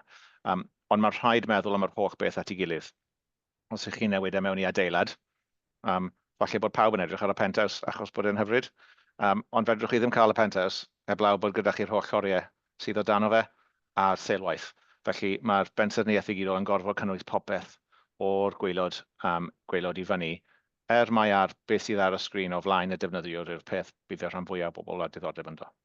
Felly mae hynny gyd yn swnio'n gret. Pam bod angen i ni wneud gwaith yn y maes yma? Y prif reswm yw achos bod e'n beth mor fawr, mor gymleth. Mae yna gannoedd ar gannoedd o systemau yn cael eu defnyddio yn y maes iechyd ar draws Cymru. Mewn un bwrdd iechyd, fedrwch chi cael 500 neu 600 o systemau gwahanol yn cael eu defnyddio. Bob un ohonyn nhw'n annibynnol i'w gilydd, bob un â gwahanol berchenog, rhai ohonyn nhw, ambell waith heb berchenog, a mewn byd perffaith, mae'r systemau hynny i gyd yn medru siarad â'i gilydd, a does na ddim dyblygu rhwntyn nhw. A maen nhw gyd yn rhannu gwybodaeth, a chi'n gwneud yr un peth yn yr un ffordd yn y lle cywir. Nid fel yna mae hi o gwbl. Ar hyn o bryd, mae'n amrywiol iawn ar draws y system yng Nghymru. Mae gyda ni systemau hen a systemau newydd, a mae rhai o'r systemau hen yn mynd nôl 10 flynyddoedd. A dwi ddim yn sôn just am systemau DHCW fan hyn, dwi'n meddwl y systemau sydd yn rhan o gyfrifoldeb bwrdd iechyd hefyd. Mae yna systemau lleol, systemau cenedlaethol i ni'n darparu, mae systemau gan gyflenwyr hefyd, a mae hwn i gyd yn dod at ei gilydd, a maen nhw gyd yn rhannu data ac yn casglu data mewn ffyrdd gwahanol, maen nhw'n edrych yn wahanol, mae cofnodi mewn iddyn nhw yn wahanol, a mae hwn i gyd wedi esblygu dros amser hir, ac ambell waith, neu yn aml a dweud y gwir, dyw e heb i ddogfennu yn glir, felly does na ddim blueprint sydd yn esbonio cweit sut mae'r system yma i gyd yn gweithio at ei gilydd. Mae llawer wedi cloi lan ym mhennau bobl, a mae bobl yn gweithio fe mas wrth bod nhw'n mynd. Mae hyn yn creu 3 broblem i ni. Y telerau Saesneg, technical debt yw'r un cyntaf, felly mwy o cymleth mae'n mynd, mwy o cymleth mae hwnna'n gwneud y peth nesaf ych chi eisiau gwneud. Regression testing, felly rhoi rhywbeth allan yna, gweld beth mae fe'n torri, trwsio'r pethau sydd wedi torri, rhoi fe allan eto, gweld os yw fe'n dal i dorri pethau, trwsio'r pethau mae fe'n dal i dorri, un cylch ar ôl y llall, sy'n cymryd lawer iawn o amser, a mae'n lot o ansicrwydd ynddo fe. A wedyn, be wy'n galw'n crowd assurance, neu sicrwydd torfol. Cyn gwneud pethau, dod â holl bechnogion, yr holl system at ei gilydd, a gweud beth fedrwn mynd o'i le, sut mae'r system yma'n gweithio, sut fedrwn ni wneud i hyn weithio. Oherwydd y diffyg dogfennu sydd gyda ni, yn aml mae angen cael yr holl bobl yna at ei gilydd mwyn gweithio pethau mas. A dydy hyn ddim yn berffaith o bell ffordd, a dyna pam angen i ni wneud y gwaith yma ar bensaerniaeth targed. A'r rheswm olaf yn amlwg yw bod ni wedi cael yn comisiynu gan y Llywodraeth i wneud y gwaith yma. So pan mae'r Llywodraeth yn gofyn i ni wneud pethau, i ni'n gwneud pethau. A ers yr haf, i ni wedi bod yn gweithio ar hyn, a wy'n croesawu hynny'n fawr, achos mae fe'n cydnabod rôl a pwrpas DHCW fel arweinydd system, a yn cyfrifoldeb statudol ni i roi cyngor i weinidogion ar materion technegol yn y maes, a hefyd i gefnogi cyrff eraill ar draws y system yng Nghymru yn y gwaith o ddarparu platfformiau a gwasanaethau. Felly dyna'r cyswllt, dyna'r cefndir. Beth sydd wedi digwydd dros y 6 mis diwethaf, beth yw y prif bwyntiau beth ni'n gwneud nesaf. Felly y cynnydd dros y 6 mis diwethaf, rydyn ni a rhai byrddau wedi cymryd cyngor arbenigol, a ni wedi dod â cwmnïau consultancy mewn mwyn edrych ar y map o beth sydd gyda ni, a rhoi cyngor i ni adleddol yn ei fod yn anelu. Ni wedi gweithio'n agos gyda'r rhanddeiliad yn arbennig y cyfarwyddwyr digidol ar draws Cymru, a cyfarfod gyda nhw'n fusol, diweddaru nhw ar y gwaith, gweithio'n agos iawn gyda nhw, a ni wedi bod yn adrodd yn fusol i Llywodraeth Cymru trwy'r cyfarfodydd perfformiad rheolaidd i ni'n cael, fel bod ni yn cael check-in rheolaidd ynglyn â'r llwybr i ni'n mynd. Be ni wedi cyflawni drwy'r dulliau hynny o weithio, fel prif bwyntiau yw, wi'n credu bod ni gyd wedi dod, a ni yn meddwl, cyfarwyddwyr digidol, a ninne yn DHCW a'r Llywodraeth, wedi cytuno ar beth yw ystyr pensaerniaeth darged cenedlaethol, beth ni'n ceisio gwneud a cwmpasu yn y gwaith yma. Ni wedi cytuno i ddefnyddio dulliau safonol, industry standard approaches, lle fedrwn ni, yn hytrach na dyfeisio ffordd benodol Gymreig o wneud pethau, lle fedrwn ni, byddwn ni'n tynnu ar beth sydd yn y farchnad, tynnu ar beth sydd wedi cael ei ddatblygu yn broffesiynol fel adnoddau. Ni wedi cytuno bod angen i ni edrych ar sut mae penderfyniadau yn cael ei gwneud, yn arbennig o gwmpas safonau, rheoliadau a patrymau pensaerniol. Mae cysondeb yn beth pwysig iawn mewn pensaerniaeth, a felly sut i ni'n mynd i gael y dulliau o ddod i'r penderfyniadau hynny a sicrhau bod nhw yn sticio trwy'r system. Mae yna gytundeb sylweddol ar yr haen ddata, y ffordd i ni'n datblygu'r lefel data yna yn y pensaerniaeth. Mae'r rhaglen NDR wedi bod yn gymorth mawr o'n hynny, a wedyn yn olaf rwy'n credu yn sicr dros y 3 mis diwethaf, ni gyd wedi dod i adnabod maint y dasg sydd o'n blaenau. A mae'r NDR wedi bod yn elfen bwysig o hynny. Mae'r NDR yn rhaglen sydd wedi bod yn rhedeg ers 5 mlynedd. Dros 20 miliwn wedi fuddsoddi yn y gwaith hyd yma. A dim ond y lefel ddata yw hwnna.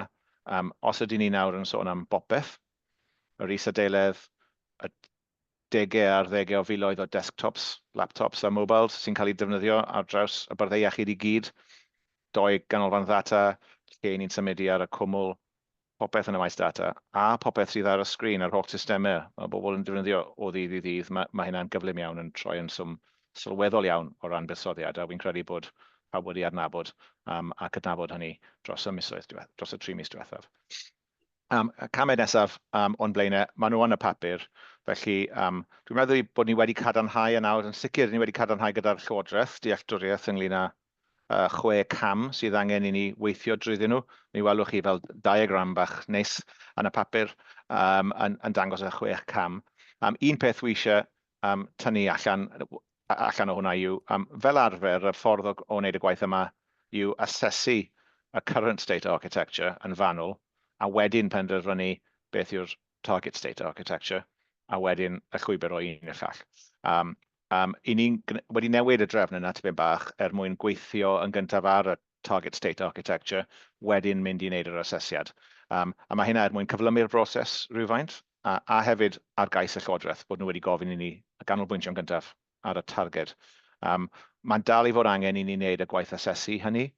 A'r peth allweddol fyna yw bod angen i bawb yng Nghymru wneud hynny yn yr un ffordd.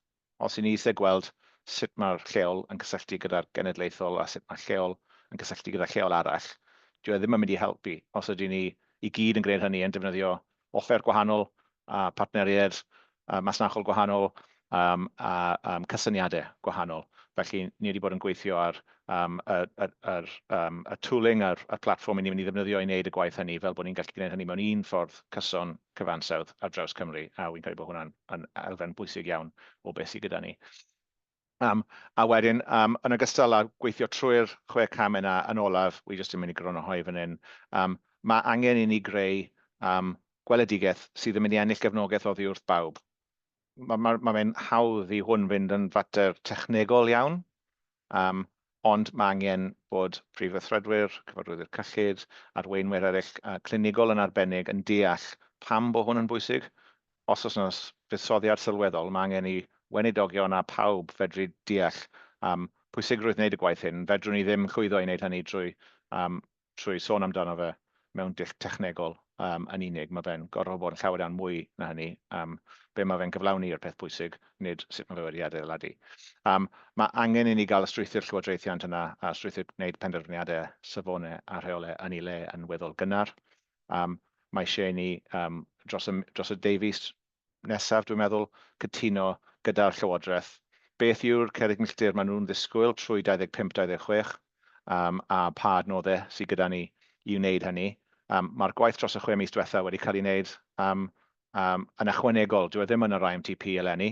Mae'n waith ychwanegol wedi fel cais yn ystod y flwyddyn, ond dros y ddeufis nesaf mae eisiau ni gytuno gyda'r Llywodraeth beth yw'r prif gerrig milltir a faint o adnoddau sydd gyda ni i wneud y gwaith hynny. A nid jyst ni yn DHCW, ond mae angen adnoddau yn y byrdde lleol hefyd. A wedyn mae eisiau ni gyrraedd achos busnes strategol sydd yn esbonio ac yn amlinellu maint y buddsoddiad, ond yn bwysicach beth yw gwerth hynny i'r system. Sut mae hynna'n dod â gwerth a gwell allbynau, gwell gwasanaethau iechyd, gwell allbynau i bobl. Ac yn olaf, mae eisiau ni weithio mas sut mae hyn yn plethu gyda y gwaith sydd hefyd yn datblygu ar EHR sydd yn rhan o'r haen systemau hynny. Felly mae yna lot fawr o waith wedi bod yn mynd ymlaen. Tîm bach iawn sydd wedi bod yn gwneud hyn ar ben y gwaith beunyddiol sydd gyda nhw. Felly fi'n credu bod nhw wedi gwneud gwaith arbennig o dda. I ni yn gweithio yn agos iawn gyda'r Llywodraeth ar hwn, ond hefyd yn gweithio gyda'r cyfarwyddwyr digidol. Dwi'n meddwl bod cynnydd da dros y 6 mis nesaf a mae 2025 yn mynd i fod yn flwyddyn gyffroes iawn yn y maes hyn, a lle weld lot o ddwylo lan yn barod. Indeed. Let's try taking Alistair and David and see what that leaves us with. Perhaps come back to you, Ivan, briefly, and then Ruth and Sam. Alistair. Yeah, thanks, Simon, and thanks, Ivan. Really, really helpful and very well set out. I noted in the paper how important the alignment with the electronic health records is, and the risk that you spell out in the paper of the national target architecture and EHR not connecting seems really extremely important. You know, you pointed out that it could be to the detriment of both very significantly. You also express how important it is that they align and that they connect. What I'm less clear about is that how we're actually making sure that that is the case as we progress this. And I just wondered if you could comment on that. Thank you. Is anyone else wanting to come in on the same point? Because if yeah, okay, I thought you might do, David. So if you come in now as well, then you come back to you, Ivan. Thanks, Simon. Thanks, Ivan. Firstly, I just wanted to say the lack of a national architecture has probably hindered the NHS in moving forward over the past few years. because it gives you a framework within which you're making decisions about what to build and how to build it. So I very much welcome the fact that Welsh Government have now asked us to do more work on this. Around the EHR, there are a lot of COTS-based EHR products available on the market, but not many of them will probably fit the architecture that we would like to move to. So as part of our assessment of the National Target Architecture and the EHR in particular, are we going to just capture the requirements, or are we actually going to take a look at what's available in the marketplace that might actually fit that? That's my first question. Second one is, I've seen the development of this through the Digital Governance Safety Committee, and there's been a lot of good work done already, but it's been done on a sort of best endeavours basis. It would really be good to get some more dedicated resource into this in order to deliver this as quickly as possible. So I know you said that's part of the ask of Welsh Government in the IMTP, but I'm just seeking some assurance that there will be some additional resource applied to this when we get started on the next phase. Okay, then do you want to pick up those points? Yep, I will. And I'll take the last one first, because I think that's the easiest. We've had very positive, constructive discussions with Mike Emery in Welsh Government. He's the Digital Policy Director, about the forward profile for DPIF funding. And currently we are expecting that there'll be some funding to support the development of Target National Architecture as a programme of work. And that gives us more certainty and confidence that we'll be able to create that headroom and put a team together, which I think is very likely to be a combination of internal and external resource. That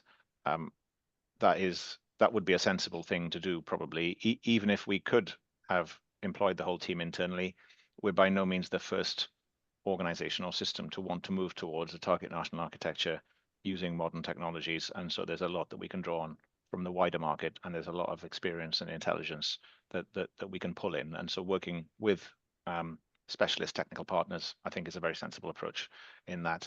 I think the bigger questions are about the intersection between a programme to implement an EHR across Wales and National Target Architecture. What we've been commissioned to work on is the Target National Architecture. All organisations, NHS organisations in Wales, are working up plans about EHR implementations, and we're doing that in a collaborative way, with a high degree of transparency and openness. But there are some key policy decisions that have not yet been fixed at the national level around exactly what the scope and scale of an EHR or the type of EHR might be at the Wales level or in each individual organisation. And so they are those. So the two things are currently decoupled. I think that in itself is it's a kind of policy statement or a statement of interpretation in many healthcare systems, and to an extent, I think in NHS England, the implementation of EHRs is the architecture and it is the policy. EHRs dominate.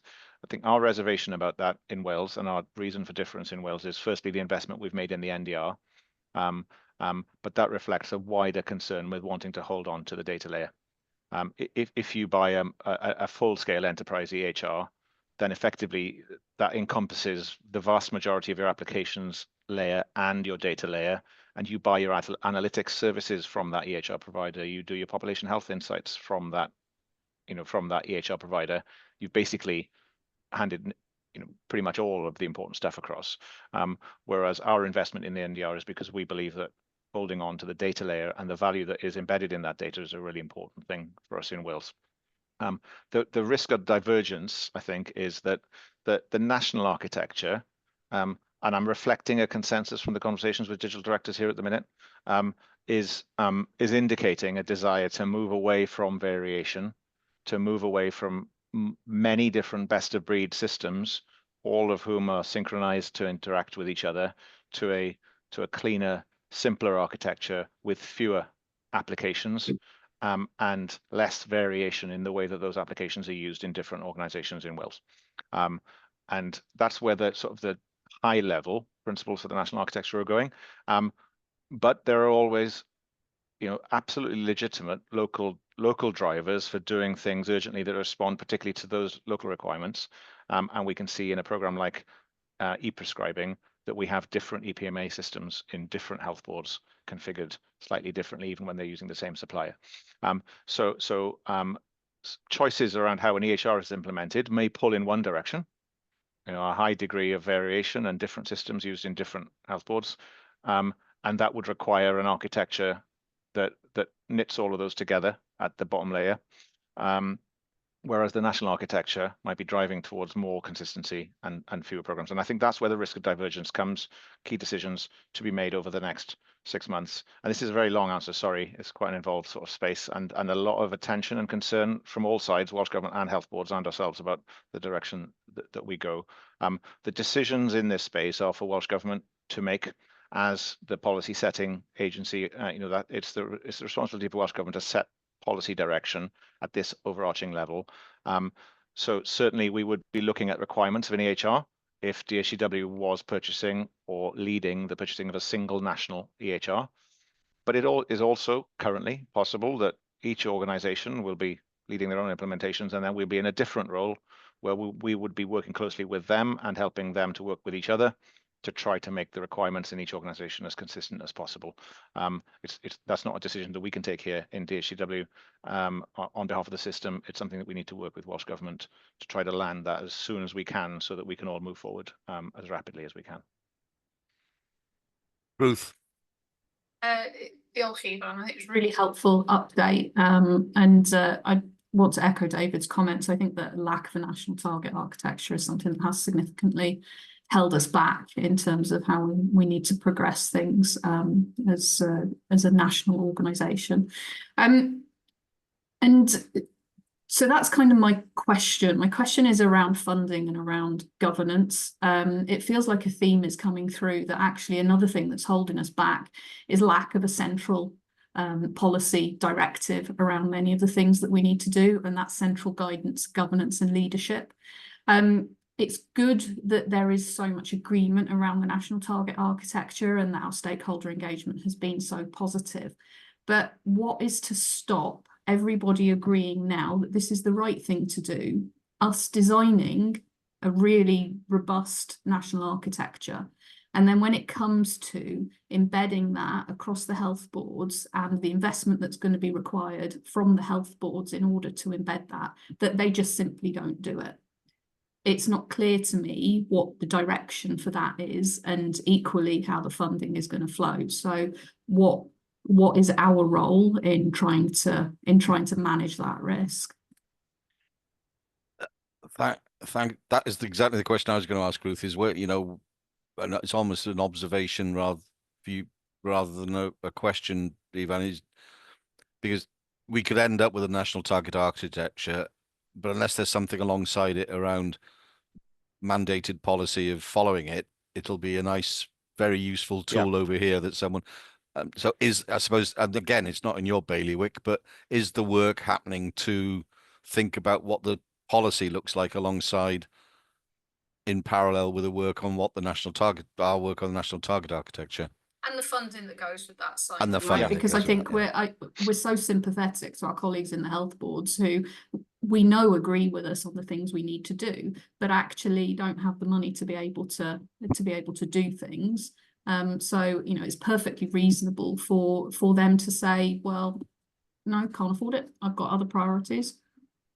So I think that again, there's a lot in that question, and as you can imagine, there are very involved conversations with health boards, with our partners, delivery partners across the system, and with Welsh Government on all of these things. I think the way that decisions gain traction, or that they are followed through, is absolutely key to this. I think I'd probably be more charitable to say that historically we have a national architecture, in that we've adopted a strategy of best of breed and a messaging fabric, a brokered, in architectural terms, a brokered messaging fabric that synchronizes the data that is held in all of those systems, and we make that work.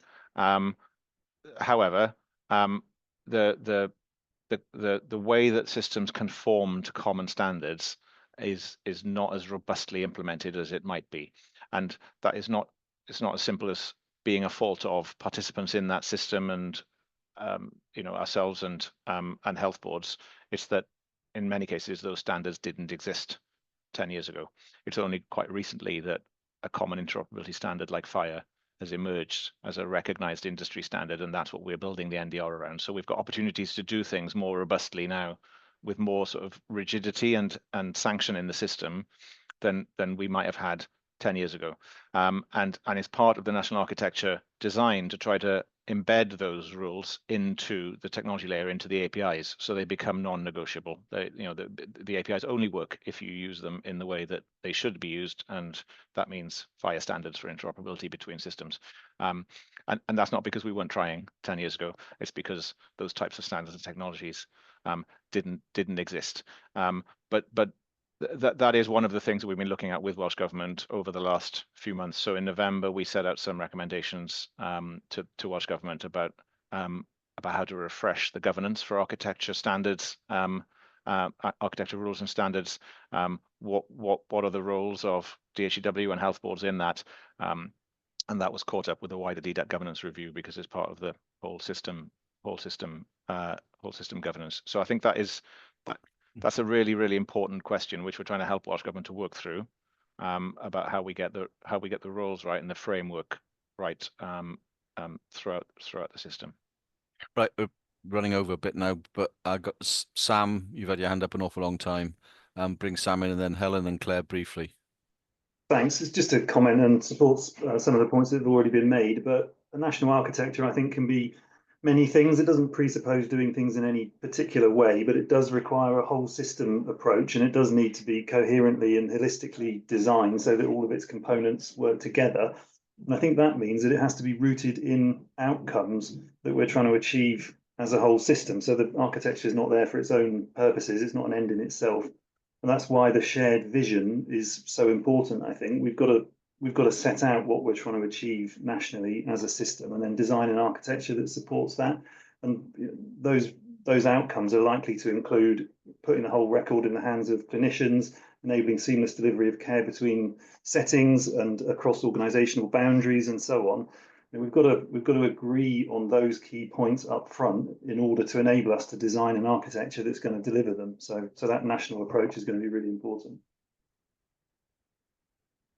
Sam, Helen, Claire.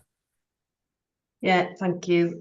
Just to kind of endorse Ivan's points really around why we are where we are in terms of the design of the current architecture that is servicing some of this agenda in Wales.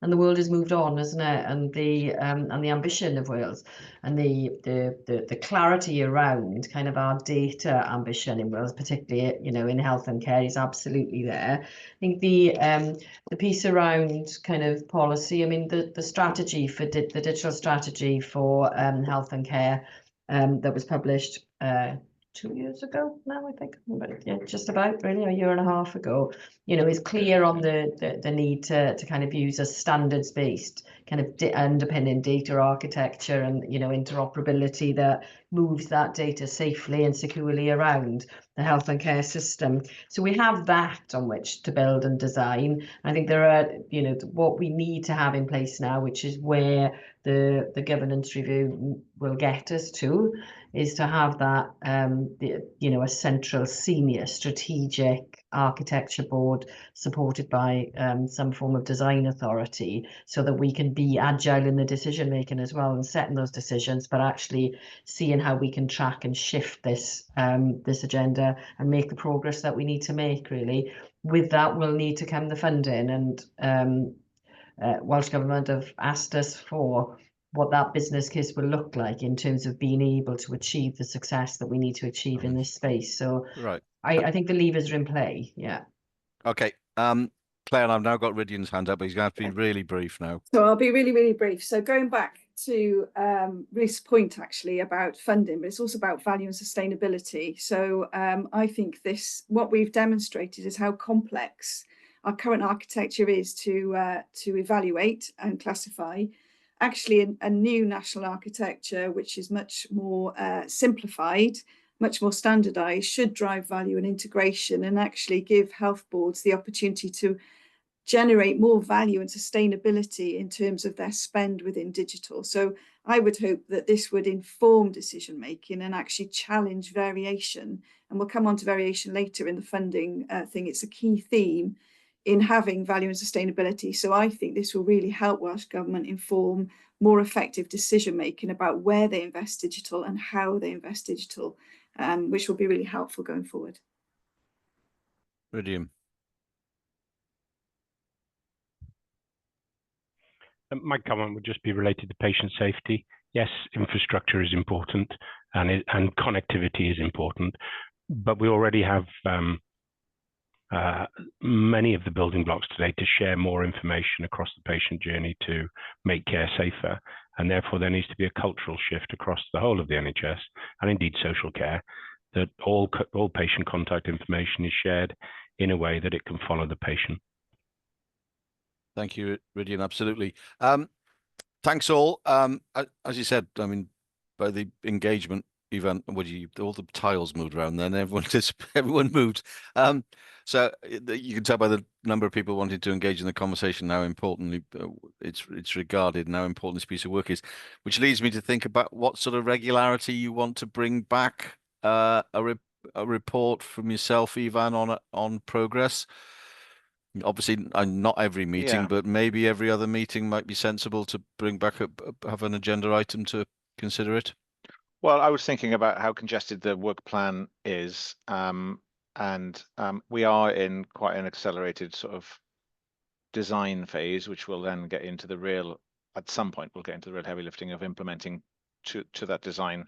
You know, architects can build plans, but when spades hit the ground, the architect's got to go and visit every day, and the building goes up more slowly.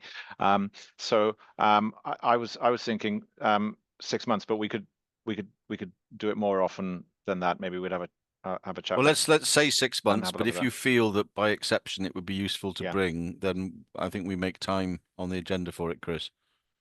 Okay, thank you. Moving on then to your last item of this section, Ivan, which is update on where we are with the development of our integrated medium-term plan. Over to you. Great, diolch yn fawr iawn. Mi wna I geisio ennill tipyn bach o amser yn ôl ar yr eitem yma. Mae'r amserlen a'r broses o lunio yr IMTP yn weddol gyfarwydd, dwi'n meddwl, i aelodau. A ni wedi cael sesiwn datblygu cyn y Nadolig ar y broses hefyd, a mi fydd gyda'r un arall yn dod lan mewn rhai wythnosau. Felly mae'r bwrdd yn cael diweddariadau cyson wrth i ni a rheolaidd wrth bod ni'n mynd trwy'r broses o lunio'r IMTP. Felly, dwi'n mynd i just tynnu rhai penawdau allan o'r papur sydd yn y pecyn heddiw. Ni wedi cael y fframwaith cynllunio, just cyn Nadolig, a ni wedi cael ffigwr ar gyfer ein cyllid craidd. Y peth byddwn ni sy'n tynnu sylw at fyna yw bod y fframwaith cynllunio eleni yn cynnwys llawer iawn mwy ar ddigidol na rhai blaenorol. Mae fe yn y papurau heddiw, fel atodiad i'r papur heddiw. Mae 2 dudalen gyfan o gyngor technegol ar faterion digidol, a wy'n credu bod o'n safbwynt ni fel sefydliad dylen ni groesawu hynny yn fawr, achos mae'n gwneud digidol yn fwy amlwg ac yn fwy cyson o ran disgwyliadau ar draws y system. Felly mae'n beth da iawn i weld hwnna fyna. Yr ail beth yw bod ni yn disgwyl derbyn llythyr cylch gorchwyl, mandate letter neu remit letter, oddi wrth y Llywodraeth cyn bo hir. A i ni'n disgwyl y bydd hwnnw yn cynnwys cerrig milltir manwl yn ogystal â cadarnhau y cyllid ar gyfer rhaglenni cenedlaethol, y cyllid DPIF i ni'n derbyn.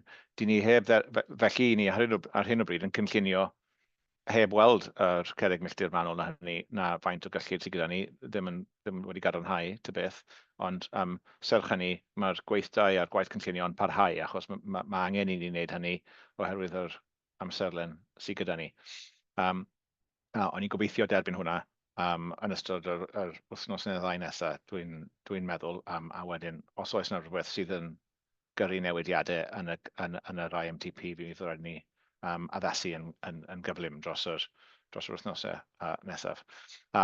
Mae'r gweithdai yn gweithio trwy yr amcanion blynyddol sydd gyda ni, felly dyna'r peth newydd eleni, fel mae'r bwrdd yn gwybod, o fewn y portfolios ar gyfer bob llwybr cyflawni. I ni eisiau gosod amcan blynyddol disgrifiadol, a wedyn torri'r amcanion hynny lawr mewn I cerrig milltir sydd yn fras yn rhai chwarterol.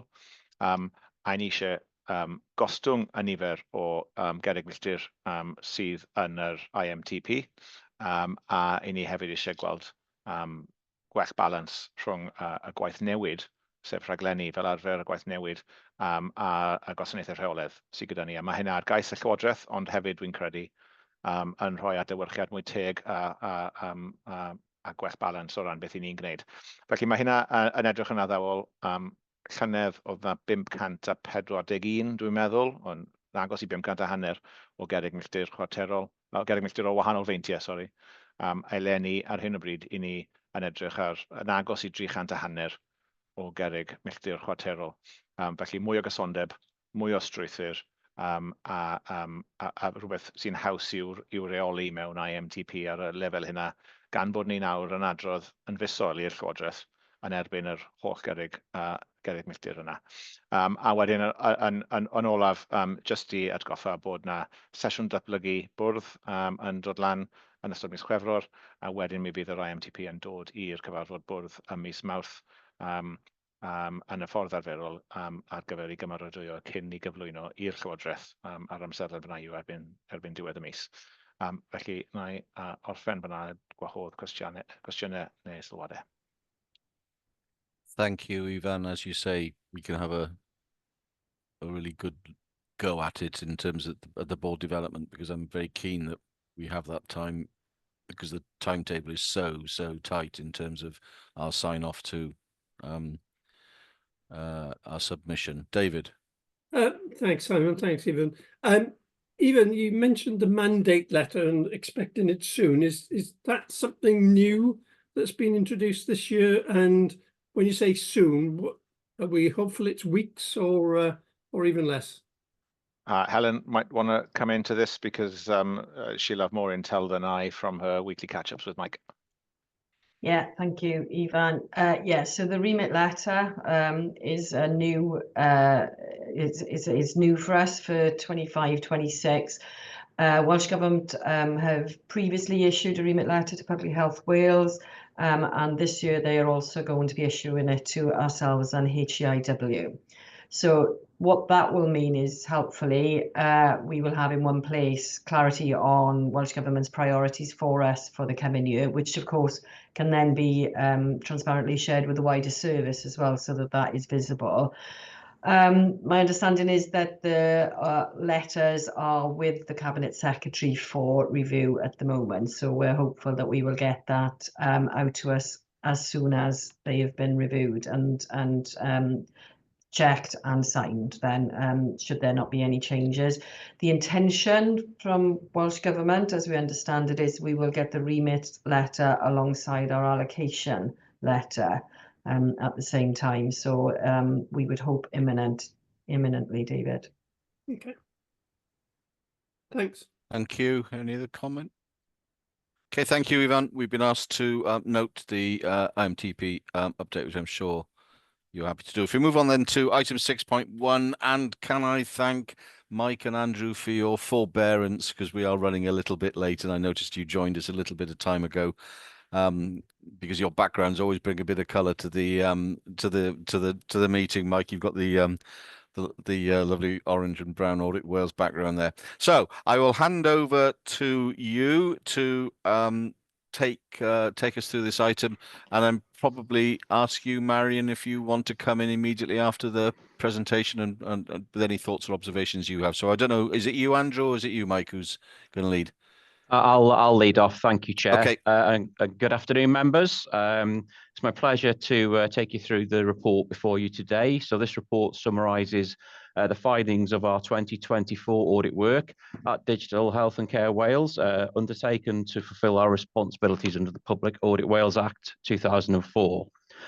Just to confirm, the reports for the respective areas of work covered in this report today have already been through the authority's governance processes. So today I'll take you through the messages from the audit of the financial statements, and then I'll hand over to Andrew, who will cover off the performance work elements. I'll try and kind of keep it brief because I appreciate we're a bit behind on the agenda. So to try and summarise the audit in a paragraph, I suppose, we received high quality draft financial statements supported by comprehensive working papers at the start of the audit. So everything was ready for us as soon as we turned up on day one. The audit went very smoothly with no significant issues identified from our work. We issued an unqualified audit opinion on the financial statements and also an unqualified regularity opinion over the authority's transactions. So a clean bill of health overall with no issues to bring to your attention today. The accounts were submitted before the Welsh Government deadline, which I think is a fantastic achievement and reflects well on the hard work by Claire and her team, and also my audit team in achieving that. I'd really like to point out and kind of just talk through the relationship that we have with Claire and her team. I think it's a really mature relationship we have, and a proactive one as well. So any issues are brought to our attention early. Early engagement is fantastic from our perspective, and it gives us time to properly consider that and seek appropriate advice if we need to. And this just really helps the audit go really smoothly. And it's not something that we take for granted, and we're very grateful for. Since the conclusion of last year's audit, we've held a post-project learning meeting where we've discussed on both sides what went well and what could be better for next year. And it's pleasing to report that I'm already seeing that those actions are being implemented. So there's various templates that we've worked through now to help kind of just speed up and make the audit of the accounts more efficient next year. That's all I really wanted to say. I'm happy to go into any more detail if anybody's got any questions afterwards, but just it's nice to be able to be in a place where it's a nice report to give. So thank you for that. And I'll just hand over to Andrew. We're okay to take questions at the end, Chair? Of course, yes, absolutely. Thank you. Yeah, thanks, Mike. Yes, I'm just going to quickly highlight some of the work we've been doing. So we delivered the structured assessment earlier this year. We brought that to board, if you recall, in November 2024. So I'm not going to rehearse the messages that we provided to the previous board. The report also includes a summary of our review of cost savings arrangements. That's part of our mandated programme. So we undertook that across all the statutory health bodies in Wales. Generally, as a very short high-level message, is that we found that the arrangements for achieving savings were good, but there's a necessity to reduce reliance on non-recurrent savings, which I think is just a common finding across all our bodies, to be honest. Exhibit 3 in the annual audit report highlights our ongoing work. So we've got a review of stakeholder engagement arrangements, and we'll obviously be factoring in some of the discussion that the board's had today on some other work that you've got ongoing. And we have a review of digital transformation. So this is part of the current mandated programme. We are undertaking it across all statutory bodies in Wales. So I'm sure you'll be interested in the work that we're doing on digital, not just in DHCW, but actually across the wider health sector as well. On that theme, I just wanted to highlight that our local government colleagues have undertaken a similar review in the local government sector and summarised that into a national report called Digital by Design. And we'll be coming along to share some of those messages to the board development session that you have in February. So finally, I'd just like to really echo Mike's comments that he made in terms of our sort of positive ongoing relationship that we have to help us discharge our responsibilities. Thank you, Andrew. Thank you, Mike. I've always thought that the brevity of this item on the agenda is actually directly related to how great things are going. So over to you, Marion. Thank you, Chair.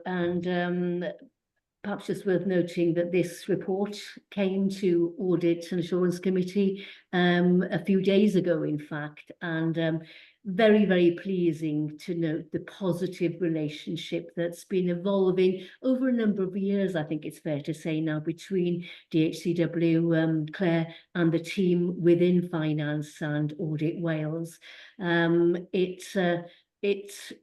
We heard about the lessons to be learned that were highlighted well over 12 months ago now, and it's clear that those lessons have been learned. and any learning being implemented, which augurs very, very well for the forthcoming audit of accounts as we approach year end. So just an opportunity for me to reiterate what we said at audit in front of the whole board, that we wanted to thank and congratulate not only the DHCW team, but Audit Wales as well. This is a two-way relationship, and it's been hugely pleasing to see the productive and positive relationship evolving over the past few months, and to congratulate and thank both parties for the positive work involved, which is clearly evidenced in this report and in everything you've heard today from both Mike and Andrew. Diolch yn fawr. Thank you, Marion. Alistair. Yes, thanks, and thanks for the report. And I'm sure Audit Wales will always want to encourage and reward excellence. And with that in mind, could I ask for a reduction in the £200,000 fee for an excellent, well-organised organisation as a client that you have? Thank you. Yeah, you might be able to ask for it. It's not something that we'll be able to offer. Basically, by law, in legislation, we have to charge the actual costs that it is to deliver the work. We perhaps have a bit of an optimism bias in terms of when we plan, we generally expect a positive working relationship. And if there are additional costs, if there are additional inefficiencies, it would actually result in an additional cost. In terms of our plan going forward, we'll be taking that to an audit committee coming up. We will increase than we were originally suggesting in our consultation only earlier last year. So in our consultation, we said we were going to include a 1.8% inflationary increase. That's actually reducing, so it's a 1.7, so we're actually below inflation. But yeah, that's the position. Well done, Andrew. Well done. Claire. So I'd like to take this opportunity to say thank you to Mike and the team at Audit Wales. We set ourselves a high bar this year. We did have some learnings that we had from last year, and both teams worked hard to deliver on time in full our audit requirements, which is really great.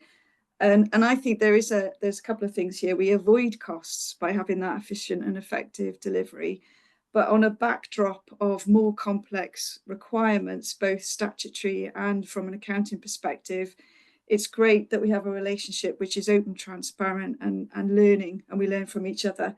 And there is one part of Audit Wales which we sometimes tickle ourselves at in terms of innovation. And I am really enlightened by the fact that you are putting digital at the forefront of your audit agenda. There is going to be a greater scrutiny around transformational digital across the NHS in Wales and extending across the public sector. And I look forward to reading those and learning from those insights and bringing those back within DHCW. So I'd like to thank you and your teams for the work and cooperation.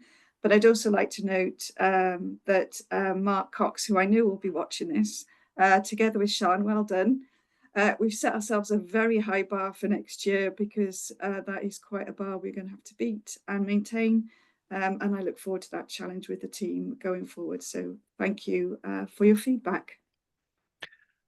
Lovely. I'll let you come back if you want to in a moment, Mike and Andrew, to conclude. But I think on behalf of the whole board, I'd echo the comments of both Marion and Claire. I mean, I found my relationship with those of you who I meet and speak to enormously helpful, enormously constructive.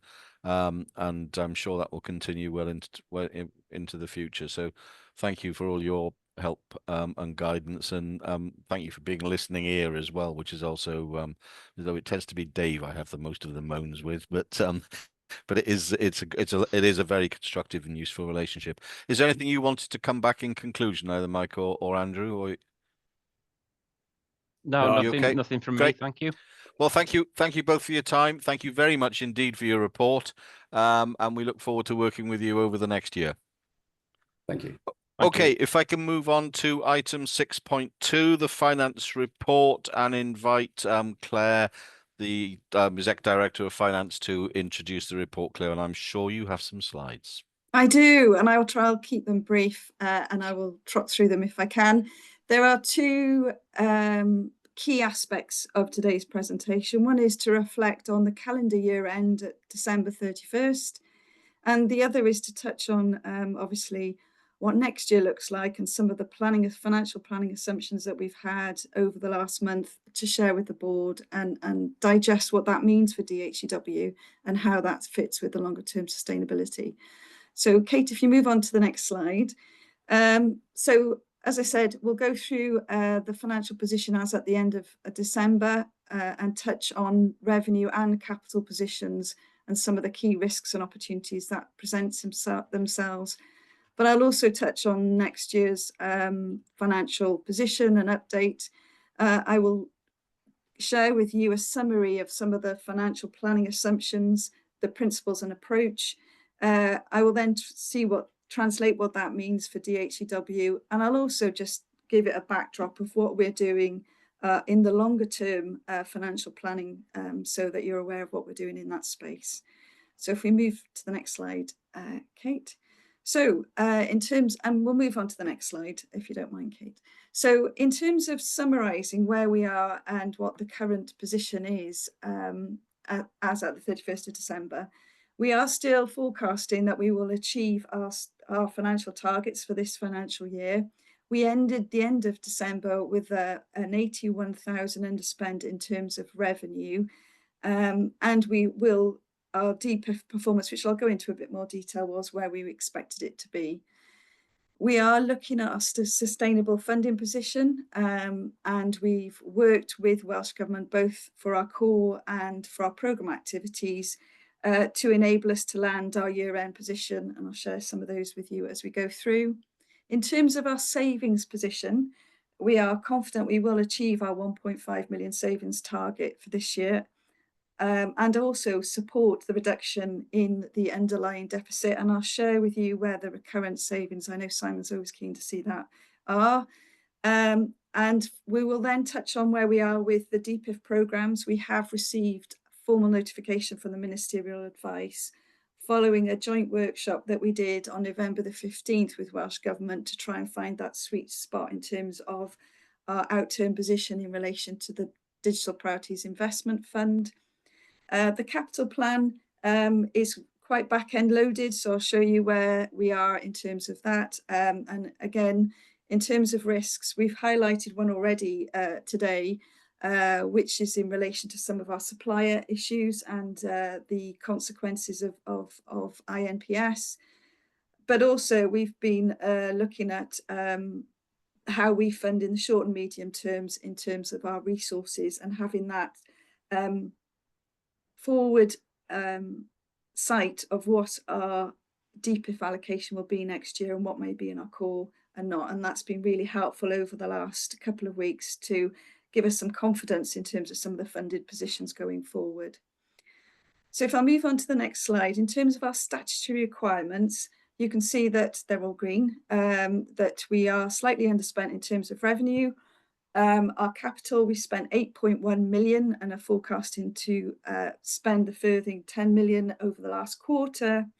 Our public sector pay policy is above our percentage target at 97%, and our cash balances were the lowest they've ever been. We're at £288,000, and again they've recovered themselves, and that's again reflecting a lot of the payments that we made towards the back end of the calendar year. So when we look at, if you move to the next slide, Kate, that would be great. So if you look at where our revenue under and overspend and where some of the cost pressures are within DHCW, you can see where we are seeing some of the revenue and vacancy underspends in some of the directorates. And to focus on the ones that are slightly seeing cost pressures, you can see within primary care and mental health, there is currently an overspend, really reflecting the work that we've done to support the disbursements around the community care programme. And then in operations, they've obviously earlier in the year transitioned away to a new data centre, but have also been doing quite some work, bit of work preparing themselves for the cloud transition programme going forward. So those have been the areas of touch point. And again, in other areas, we've seen quite a number of vacancies that have offset some of those. But again, we are confident we will deliver our position at the year end. So if you then look at our run rate, which is the next slide, this shows us that we have a total spend of just shy of 174 million. And to date, we've spent 125 million, of which 71 million is pay and the rest is non-pay. You can see in November it seems to have peaked, but that really just reflects the pay award coming into our books and also a number of DPIF related spend. Going forward then, we are expecting between January and March to see quite a number of vaccine letters affecting some of the non-pay, and also within a couple of our key programmes in particular within the NHS app, but also in medicines management, to be quite a high level of disproportionate higher level of spend in the last quarter. So again, that will impact the profile and run rate of our revenue spend. So if you move on to the next slide, this one is quite a busy slide, but it breaks up our spend in relation to the Digital Priorities Investment Fund, or DPIF as we call it. This breaks down the directly funded digital schemes, which from a Welsh Government perspective was planned to be around 32 million this year. But it also shows where there are internally supported funded schemes which relate to Connecting Care, the intensive care unit, and also a Connecting Care development of the business case that we have been working on. So overall, we are slightly overspent if you look at this, and this relates to primarily the funding around Connecting Care. And again, we had a session with Welsh Government last week to see how we can land our position in this financial year and ensure that we break even. So we are progressing well. There is quite a significant number spend in the next quarter, again relating to in around the app developments, and also we are awaiting progress against the Welsh Intensive Care System as well. So I'll move us on then to look at our savings target. So in relation to the 1.5 million, you can see here that the vacancy management has enabled us to overshoot in terms of our savings target for this year. Hence why you're seeing some of the support that we are providing for some of the DPIF related activities, but also for some of our internal activities. And if you move on to the next slide, looking at the current savings and where is the recurrent level of those savings, we're looking at generating about £1.5 million worth of recurrent savings, predominantly within the computer software and licensing areas of DHCW, but yes, distributed over a number of initiatives, which will enable us actually to deliver a more of a sustainable financial position going into next year. So if I move on to the capital position, so we have a total capital budget of £18.8 million for the year. We are obviously looking at our shift within our own discretionary capital allocation, which is approximately 3 million. We are expecting quite a significant spend in the last quarter, really reflecting our investments in the firewalls and also in our digital spaces within DHCW, which will really come to fruition and are already ordered and will come in at in the last quarter. So we are confident we will deliver the residual spend. And then within the Digital Priorities Investment Fund, the capital allocations are predominantly within the RISP and LIMS programme. And again, a lot of the work has been done to date, and we are confident that again the allocation will be spent. There is a bit of work going on in terms of RISP about whether that is a DHCW spend or a local spend relating to accounting treatment. But either way, we are confident, whether it's within DHCW or locally, that work has been undertaken and that spend will be made. So if I move on to the next slide, which really tries to summarise from a financial perspective the current risks and opportunities. So we are balancing the DPIF funding allocations in order to meet our position within that spend and getting the sweet spot where things are under or overall need to be reprofiled. We've also had acknowledgement through the ministerial advice. There is support for further work in relation to the intensive care workshops that are currently scheduled for Q4. As we alluded to earlier, we have worked alongside the primary care mental health team and Welsh Government to evaluate the financial impact of the liquidation of INPS and what that might mean. And obviously we are working collectively on that, given the timing, to ensure that there won't be anything detrimental to us landing our financial position. And in the risk programme, as I'm alluded to, there are some accounting treatments that we're working on to understand where that capital sits at the end of the year, whether that's with DHCW or with the local organisations. So those are the key areas of focus and risk and uncertainty currently. In terms of opportunities, obviously we are looking to work together with Welsh Government in terms of funding the programmes in the most effective way. I'll come on to it a bit later. We've got Building Our Future, which is looking at our longer term financial sustainability and how through instigating some of the workshops and programmes that we're working on, what that will look like for DHCW under the Finding More Value. And also another favourite topic is our Microsoft VAT recovery. We are still working alongside HMRC to understand the final ruling.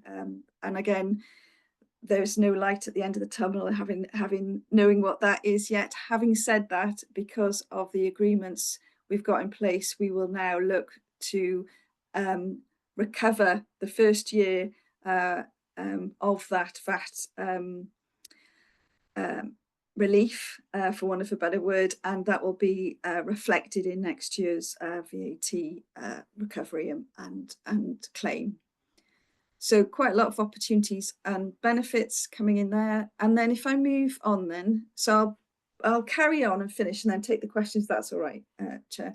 So the next one is really looking about the next financial year, and the next couple of slides are going to really share with you the financial assumptions and planning assumptions that we've received since we've met as a board, to translate what does that mean for DHCW, and then to look at the more longer term in terms of the sustainable funding position. So Kate, if you want to move on to the next slide. So on December the 20th, we did have clarity, and that was really welcomed actually, for the DHCW core allocation from Welsh Government. And they issued an allocation letter which had the following really expectations of note. The first of which was really about that there was acknowledgement that there was a requirement really for us to really make the most and stretch the allocations that we will be given next year. So there is a requirement, therefore, that we address unwanted variation. So we talked about that, didn't we, briefly in the architecture. We need to absorb the growth in the demand for our services and offset the inflation. We will need to maintain a sustainable funded position and ensure that we have fair and equitable pay assumptions. The organisations need to be proactive in reaching local agreements, and I'll touch on that a bit later. And there was also recognition that this is going to be a challenging year ahead in terms of the funding demands and requirements on us as an organisations. So if we move to the next slide. So the allocation principles this year were strengthened by trying to align the planning framework and the allocation letter together. So the principles really were highlighting the need to absorb as part of the allocation the growth, the cost increases, and also meet the demands, increasing demands on our services. We were required to do a 2% cost saving, which is something that DHCW, as I just demonstrated, builds into their plan, and ensure that there's fairness in terms of our pay assumptions. And again, it was a real increase in expectation on delivery, and there will be a need to show improved productivity, efficiency, quality and outcomes, given that backdrop, again highlighting that it's going to be quite challenging. So if we move on to the next slide. So from the other key area, and it is a key area for us at DHCW, was really highlighted around the healthcare agreements, and for us that is the service level agreements that are approximately 10 million of DHCW, or 10% of our allocations. So Welsh Government were quite clear that the 1.77 uplift would be passed to the healthcares and would be expected to be seen both with the commissioners and the providers. So there is an expectation that would be passed through. They will not accept the plans to be approved unless those agreements have been made and have been signed off. And there was highlighted that Judith, when the plans are submitted on Friday the 28th of February, that there is a clear understanding that the SLA and LTA agreements have all been agreed and confirmed. So I think that was quite helpful for us, because that is always an area that we find particularly challenging. And then if we move on to the next slide. So the national timelines have been set.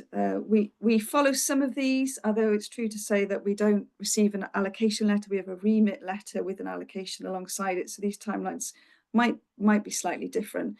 But we did have our core allocation on the 20th.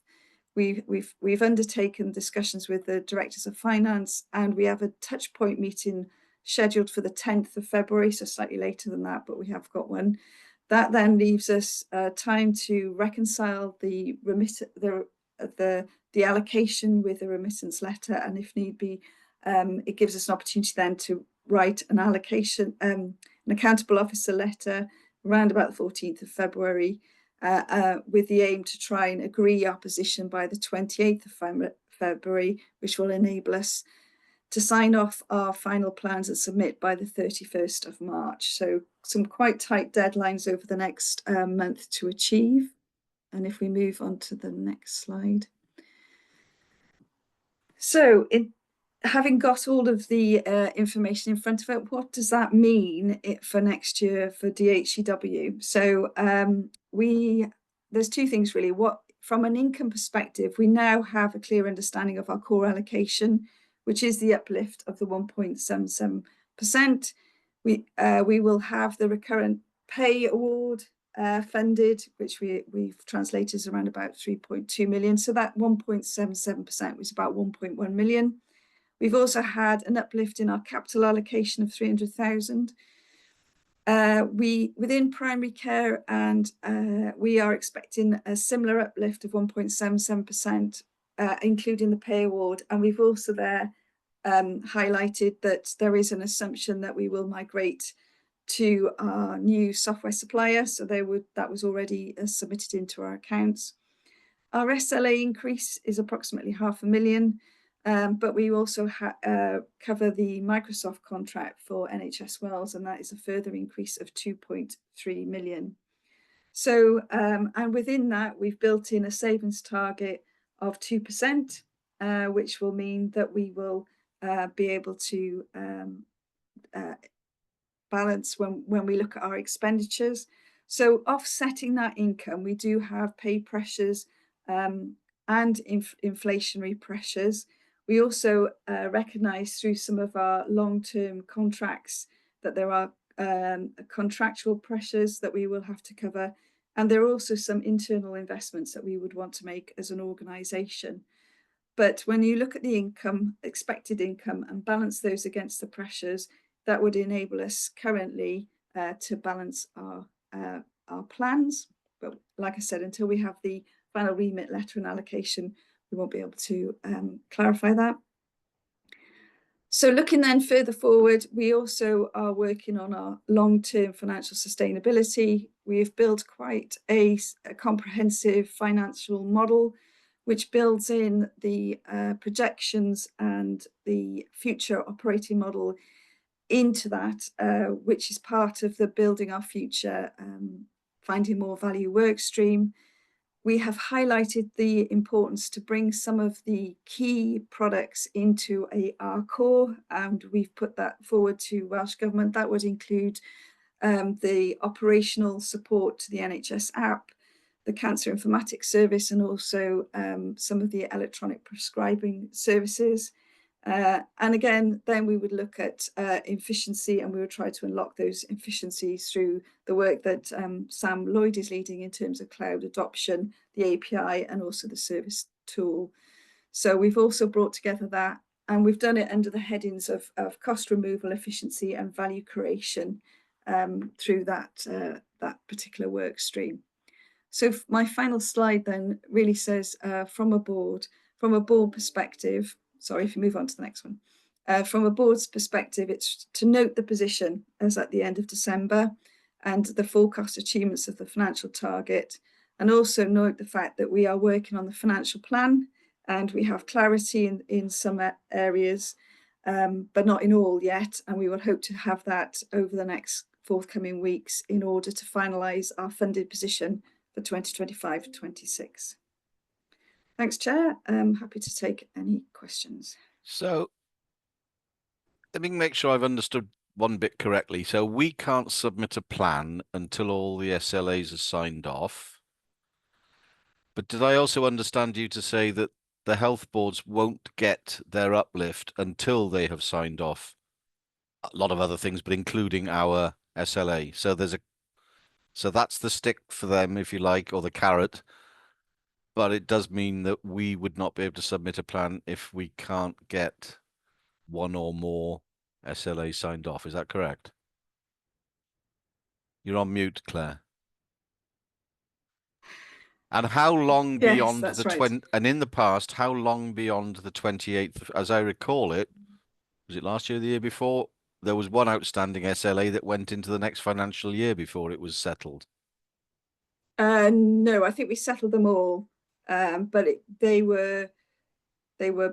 it took us longer. So we had an extra month. If you remember, previously health boards had until the end of June to sign off the SLAs.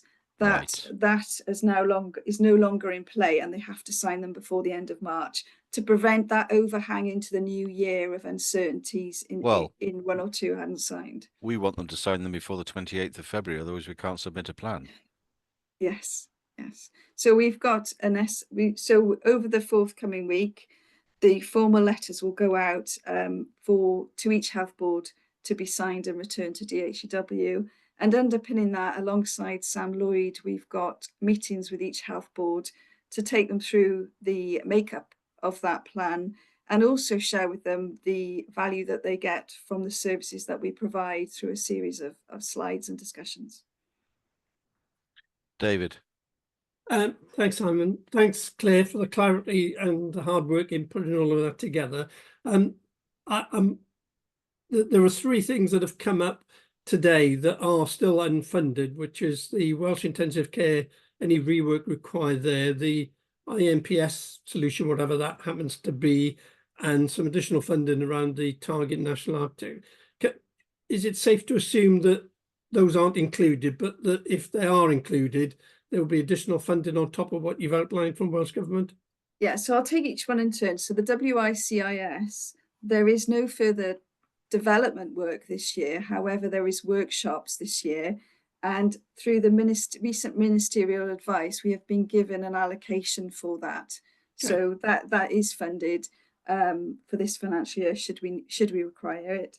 For INPS, again, at this point, it's very difficult to substantiate what funding we will require this year, because actually there is only a number of weeks left, so there would be limited activities that we could do in that space in the short time, but they may be contractual ones. Again, we're working very closely with Welsh Government, and as soon as we have any intelligence around that, then we share that with Welsh Government. And again, they're helping us understand the requirement and the treatment required in order to make some of those.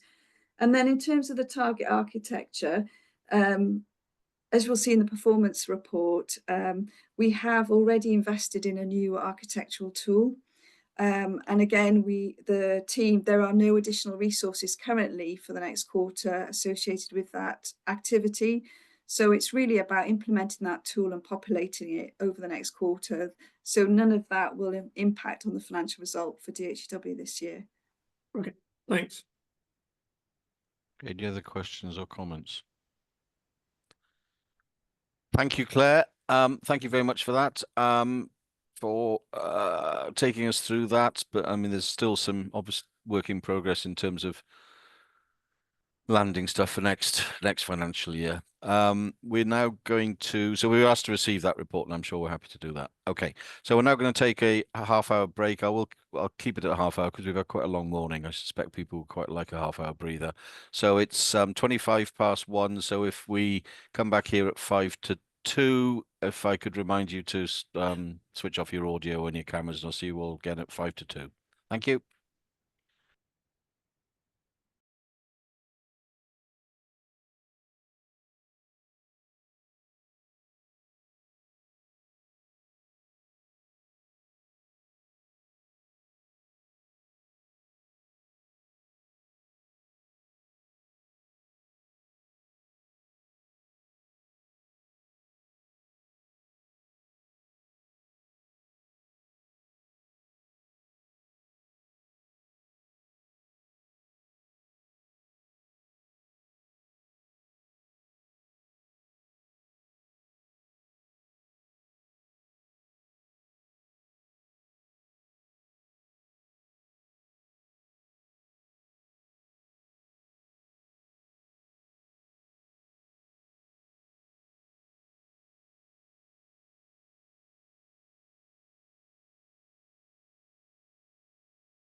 Hi all, I'm not sure who the host of the meeting is, but I'm not able to turn my video back on. It says it's blocked by the host.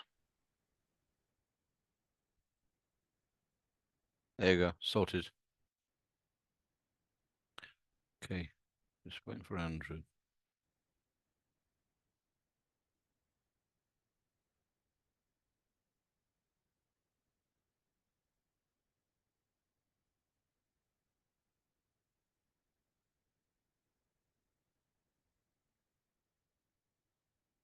Okay, we'll make a start.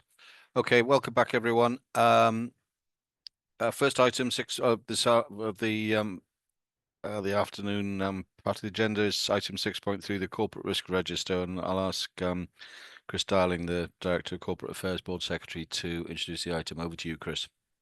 Thank you, Chair. Yeah, I'm just going to take the board through the current corporate risk profile. I'm going to highlight some of the changes on the corporate risk register since the last meeting, and then just run through a couple of the key risks and ask for some updates on those. So there's currently 13 corporate risks on the risk register. There's 11 included in the pack, the 11 public risks. There are 2 private risks, and as you alluded to earlier, Chair, we had a private session on cyber, and those 2 risks do relate to cyber security. The performance report, probably worth noting, it does reference the increased cyber threat globally, and those risks are scrutinised in detail at the Digital Governance and Safety Committee, and there is one coming up soon. Just to run through the changes in terms of risk profile. So the first change in terms of new risks, there's one new risk since the last public board meeting, 0340, and that relates to GP systems and services provided by third-party IMPS, could be withdrawn. That's the description of the risk. And Helen mentioned earlier, this was going to be discussed in this item. I know Sam Hall isn't here today, and she's done a huge amount of work to understand the risk, the impact on DHCW and the wider health and care system. But I'm going to ask Helen if she's okay just to update on the action that's taken place in Sam's absence. Yeah, thank you, Chris. So just to remind colleagues that we've got 2 GP system suppliers in Wales, EMIS and the vision system provided by INPS. And we already had a trajectory to migrate off of the IMPS product onto the EMIS product over the next 2 calendar years. So by the end of 2026. We were notified in December that the parent company, Segedem, had placed IMPS into administration. So at that point, that affected still 154 practices across Wales. We've continued the migrations over the last few weeks. We've got at the minute, we're migrating 2 practices per week. So we're down now to 148 practices that are affected. There is hope working with the administrators that there will be a buyer, because they've been out for on a marketing exercise since they notified us of the move into administration. They're very hopeful, and we will know soon if there has been a preferred buyer and what that would mean. We, as I said, we already had our plans in place. So we set up a task force, and Sam's team and the new Deputy Director of Primary Care, Margaret Coffer, has been leading on this for us to work through all the implications, both the commercial and legal, the operational, the technical, to move this forward, and comms and engagement has been a key part of that. So we've been keeping everyone updated on fortnightly briefings, as well as, you know, making sure that we had a wide circulation, and keeping colleagues in government updated, as well as colleagues right across Wales with GP practices and health boards. I think I guess the clear message here is that we are working through all of the options. We already had a plan in place. We're looking at working with EMIS on what how we would expedite that plan as safely as possible. But because the main thing is that we need to ensure that we've got continuity of business going on for practices, because you'll see that the new risk has gone in at quite a high score, because the absence of the GP system will significantly impact on practice's ability to provide services. So we've been reinforcing the need for business continuity plans to be in place at a practice level, and with the health board support for that. So just to finish, once we've had confirmation from the administrators on those next steps, we'll finalise the plans, and working closely with Welsh Government and health boards and GP practices on the implications of that. And as Claire said earlier, she's been working closely with government on trying to foresee what the financial implications will be. We don't know the answer to that, because there are a number of unknowns of this at the moment, but we're doing all that we can to kind of scenario plan for all of the options that are potentially going to play out. Thank you. Thanks, Helen. I can't see any hands, so I'll work through, and we can always come back to questions. Yeah, you keep going. Get to the end of your report, and then we'll take questions.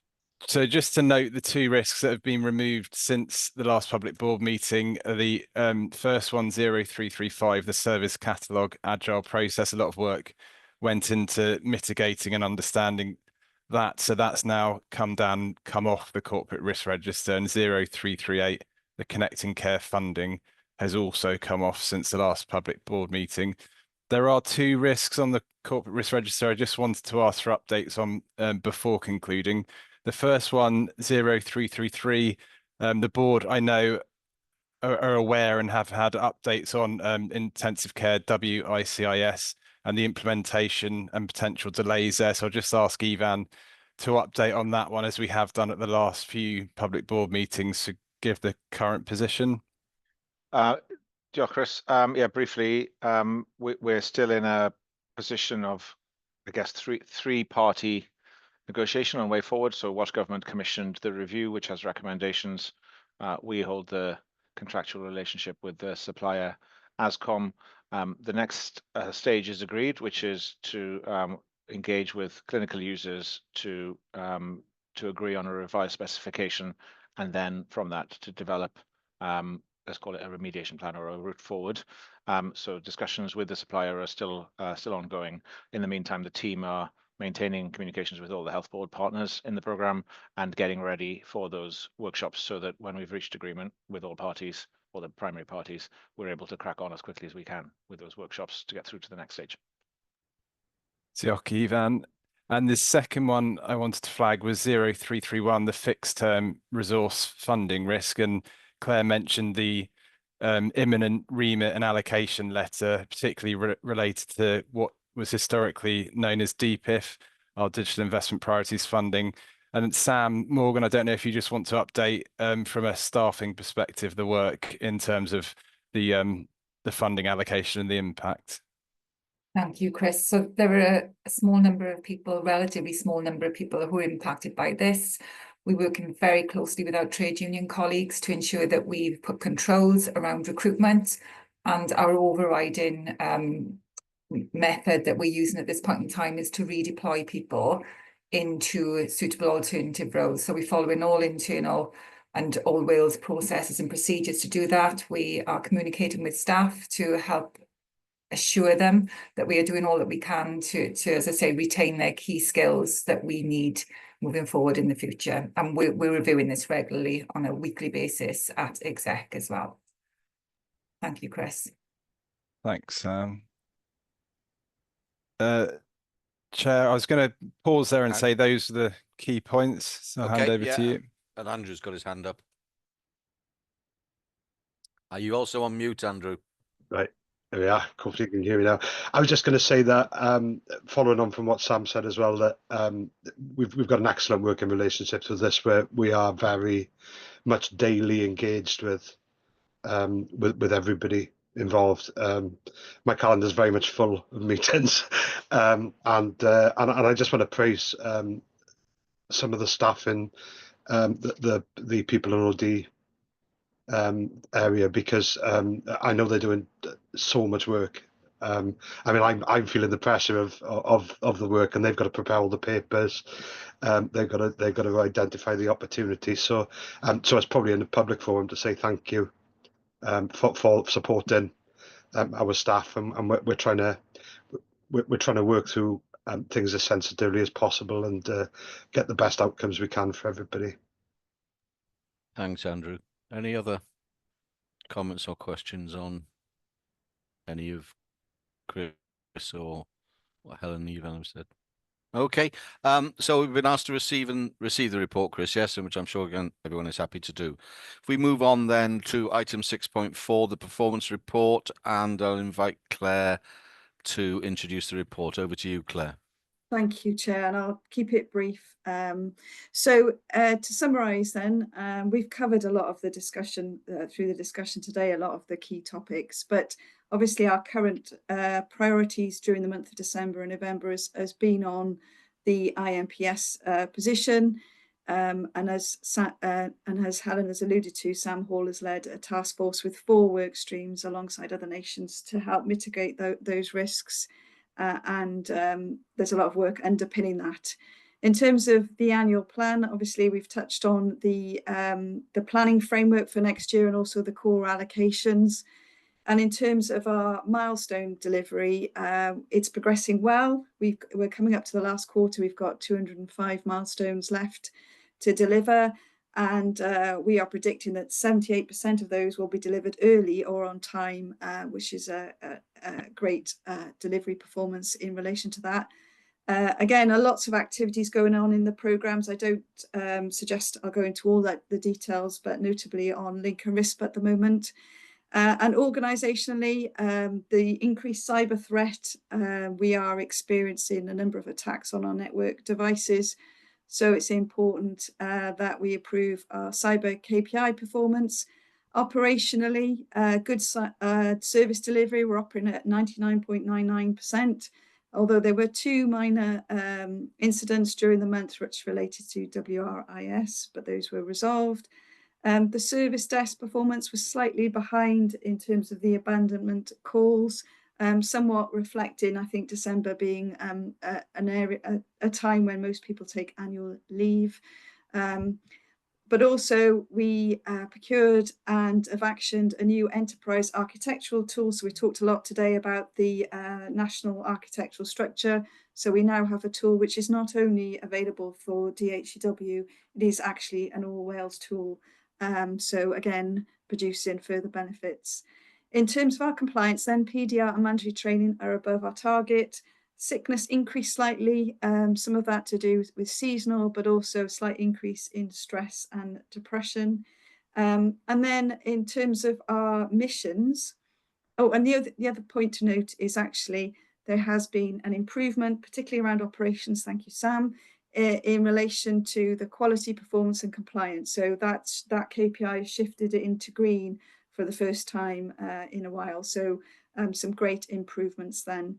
The report then goes on to summarise some of the key achievements under each of our missions. Given time, Chair, I suggest that they're there for note, and if anyone wants to raise any questions, then we can pick those up as necessary under the questions section.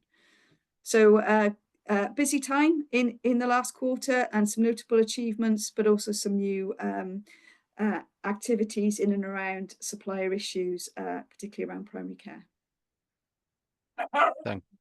Oh, someone got a dog. Thank you, Claire. Marion. Diolch Cadeirydd, a diolch Claire am y cyflwyniad yna. Ga i godi mater yn ymwneud â un o'r risgiau penodol sy'n cael ei nodi fan hyn, sef i ni mynd i weld dau, dwi'n credu, o ddadansodwyr y ddesg gwasanaeth sy'n siaradwyr Cymraeg mewn peryg o fod yn gadael y sefydliad ddiwedd Mawrth wrth i'w cytundebau nhw ddod i ben. Ga i ofyn wedyn beth yw'r risg felly yn symud ymlaen i'n gallu ni fel sefydliad i ddarparu gwasanaeth dwyieithog. Mae o'n ategu cwestiwn o'n i am i godi yn gynharach y diwrnod yma pan oedden ni'n sôn am gynhwysiant digidol hefyd, achos os i ni o ddifri am fod yn gynhwysol a sicrhau gwasanaeth dwyieithog, mae'n bwysig bod gennym ni gynlluniau a darpariaeth cwbl ddwyieithog ar waith. Felly'r cwestiwn yn syml ydy, sut 'yn ni'n mynd i ddarparu a cyflawni'n gofynion yn erbyn y safonau os nag os gyda ni ddarpariaeth ddigonol o siaradwyr Cymraeg. Diolch. Do you want to take that, Can I Claire? take that one, Chair? Oh, yeah, go for it. Thank you. And thanks for the question, Marion. It's a really important point. So just to give a bit of a summary of where we are. So we've currently got 8 Welsh speakers on the service desk, although one of those is on maternity leave currently, and they're at different levels of fluency as well. Providing a bilingual service obviously remains a priority for us, and it's always a key factor in recruitment of service desk agents to try and find people who are Welsh speakers, although that is difficult, obviously, and it's hard to find people with the right skills and with the right language capabilities. We do currently have 2 of our Welsh speakers who are on fixed-term contracts, and this is part of the broader situation that we've previously described, under the risk conversation around what are we doing about fixed-term contractual issues, and that's an organisational problem that we're trying to resolve. We're also looking at shift patterns and things on the service desk to see what we can do to optimise the coverage of Welsh speakers that we do have. So it's very much a live issue. There isn't a quick fix to resolve it, but it is something that is always on our agenda, and it remains a priority, particularly through recruitment activities and training, to ensure that we do have a bilingual service on the desk. Mm-hmm. Thank you, Sam. I think it just underlines the importance of credible and effective workforce planning arrangements, and I'm sure that's a conversation we'll have with Sam Morgan going forward as well. So thank you. Thank you. Thank you, Marion. Chris and then David. Thank you, Chair. Yeah, I was just going to build on the point that Marion just mentioned on workforce planning, because we know the service desk can be a feeder to other parts of the organisation. So bringing in Welsh language speakers into the desk can really enhance our ability to kind of get to a point where we are a bilingual organisation and kind of spread that bilingual element into other parts of the organisation. So it was just a comment. Thanks. Sorry, Sam. I thought you were. Did you have your hand up as well? Oh no, it's down now. Okay, David. Thanks, Simon. Thanks for the presentation, Claire. In the risk section, you note that our excuse me, our sickness level has gone up a little bit. Do we know what's behind that? Is it more people on longer term absence, or is it just more people getting sick? So there has been a slight peak and some of it is seasonal, as you would expect, I suppose, in this year, in short-term sickness. But actually what we have seen is quite a number of people going off in stress and depression. Again, that could be seasonal, and some of that is not just, it is for a number of matters, but yes. So that was reviewed at management board, David, and I'm sure we've got some action then to go and see what additional resources we can point staff to help and support them during this part of the year. Well, Sam. I was just going to add to that. I echo everything that Claire said, but we've just launched a programme called VivUp. It's a portal where people can have additional help and support and counselling 24/7. It's a confidential advice service, but lots of other support on there that we are signposting people to, and we've been doing actually kind of signpost sessions to that as well. So yeah, putting in extra support there for people. Thank you. Thanks. Anyone else? Thank you, Claire. Been asked to receive this report, and I'm sure, again, happy to do that. Okay, so then Claire, you're going to now share with us the performance management framework. Yeah, that's right. Thank you, Chair. So this is a requirement for us to formally review the framework, which is what we've pulled together and the work that we've been working on collectively over the last couple of months. This is really important because as a board, you want assurance around that we have the right approach, the right frameworks, the right measures, and that we structure that such that you see the right things in the right meetings and get the right assurance that you need. So the framework outlines the hierarchy of directorates, departments and groups that oversees the performance at each of the areas within DHCW.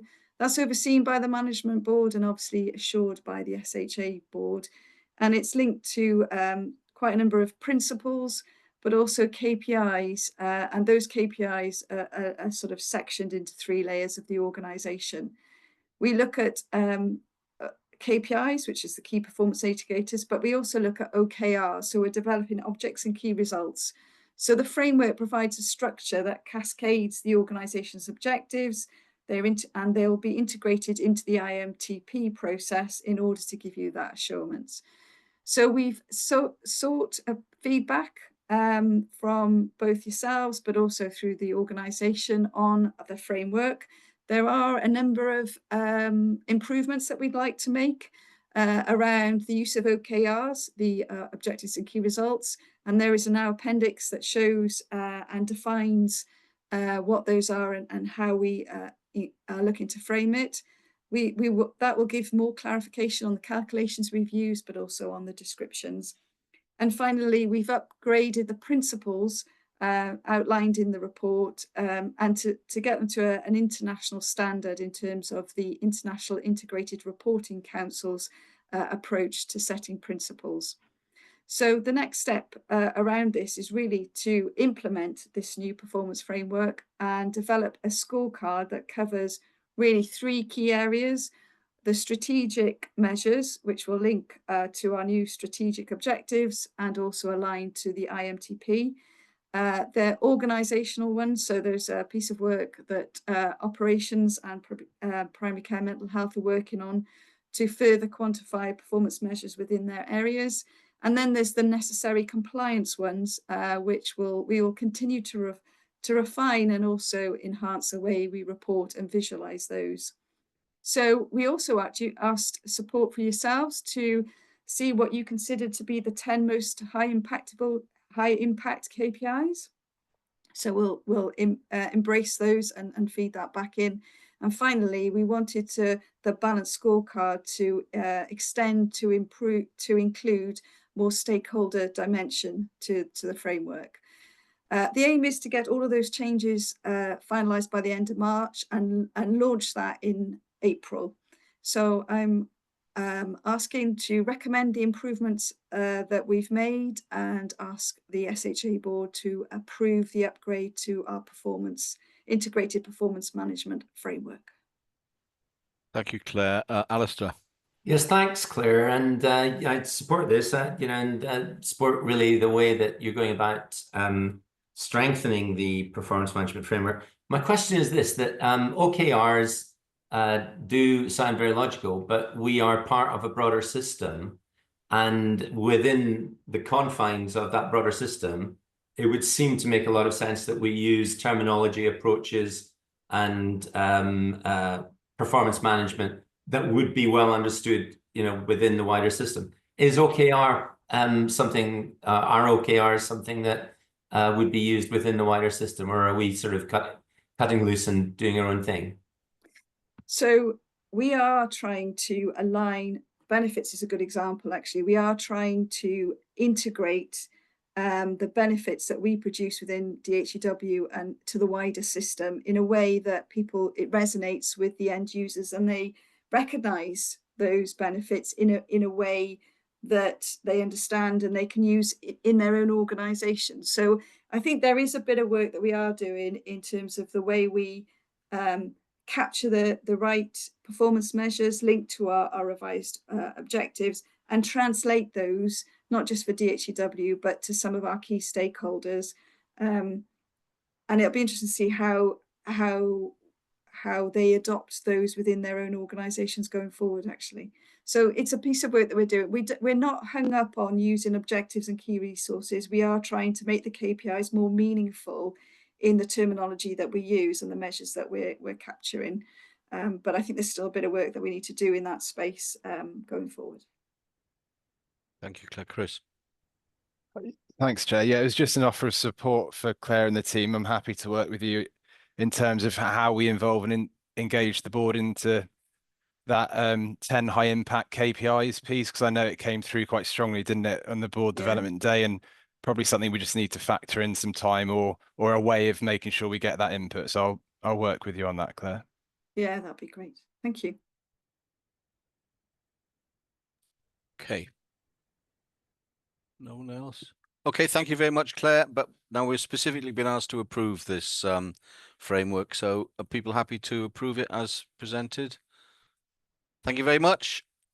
We move on then to reports from a number of committees held since the last public board meeting. The first is the Digital Governance and Safety Highlight Committee report. I'll invite David Selway, in the absence of Rowan, as David is the vice chair, to share any highlights from that committee. It was held on the 21st of November. Over to you, David. Thanks, Simon.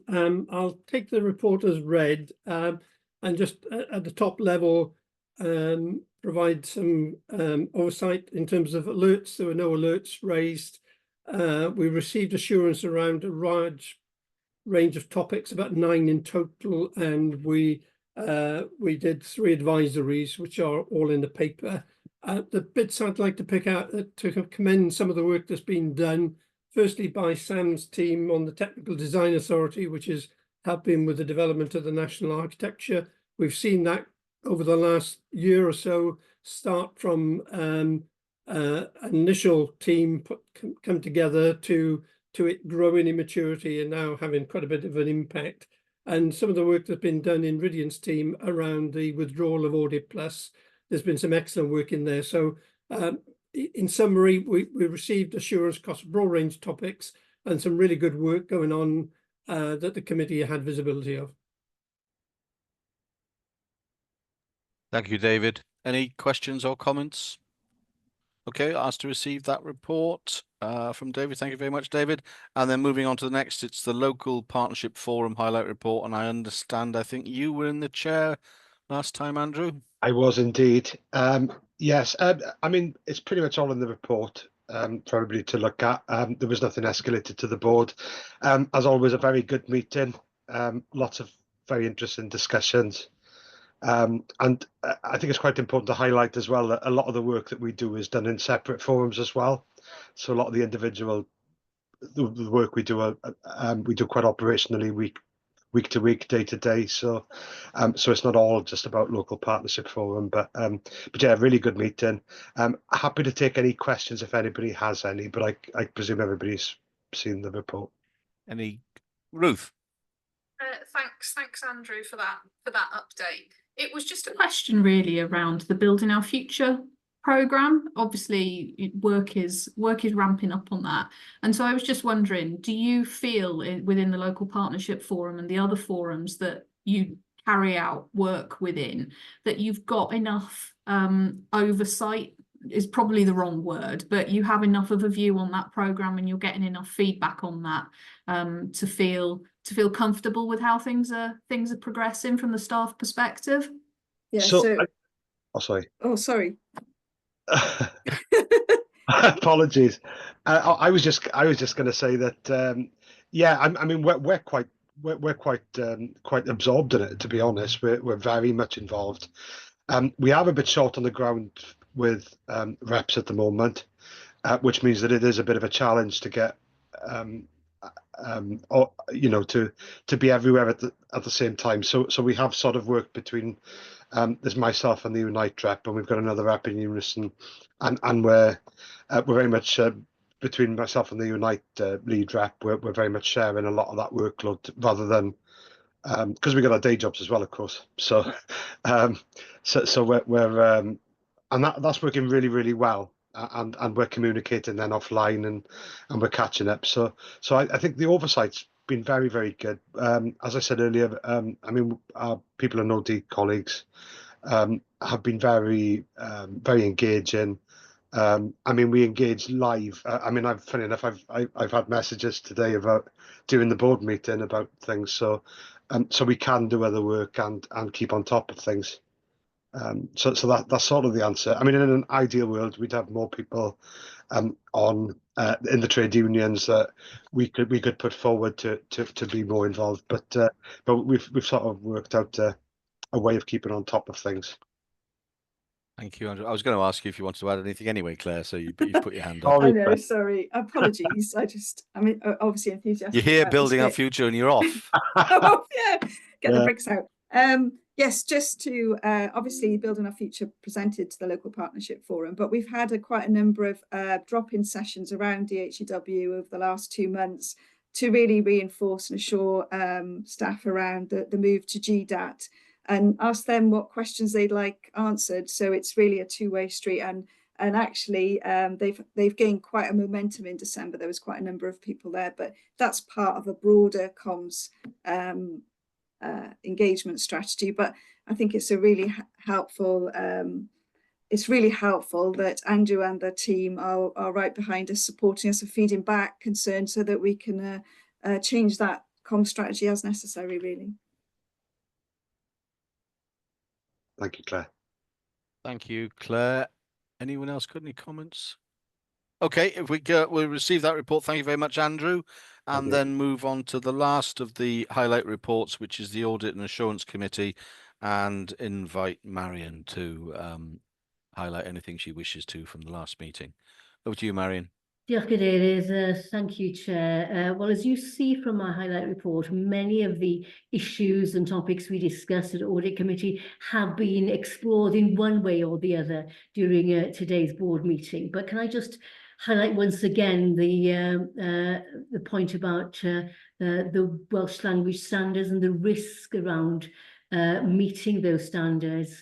Again, I will repeat our concern about the unconfirmed funding for Welsh-speaking service desk analysts.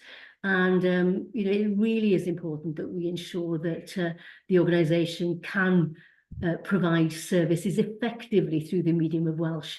And, you know, it's really important that we are able to provide effective recruitment, succession and workforce planning in this area. We also noted the further delay on the NHS app login, that's the Welsh language interface work. But we have received assurance that DHCW are actively working with colleagues over in NHS England to complete this work by the summer of 2025. And the Welsh Commissioner, the Welsh Language Commissioner's Office are fully engaged on this matter. On a more positive note, though, in terms of the Welsh Language Report, really good to note the progress made on Welsh language skills within DHCW, and the percentage of the workforce who now have level 1 language skills stands at just above 50%. So hopefully we're on target to reach the 60% mark over the coming quarter. We also received a number of audit reports. So I'll just briefly touch upon them. Internal audit reports, one, cloud services receiving a substantial assurance, staff development, the review receiving a reasonable assurance, and on the estates assurance energy management, again, a reasonable assurance. And on the Estates Decarbonisation and Compliance report, committee was very pleased to note good progress on the decarbonisation journey with estates compliance, as you see there, significantly above targets. Can I just highlight a couple of things from our private session, which I think is worthy of note.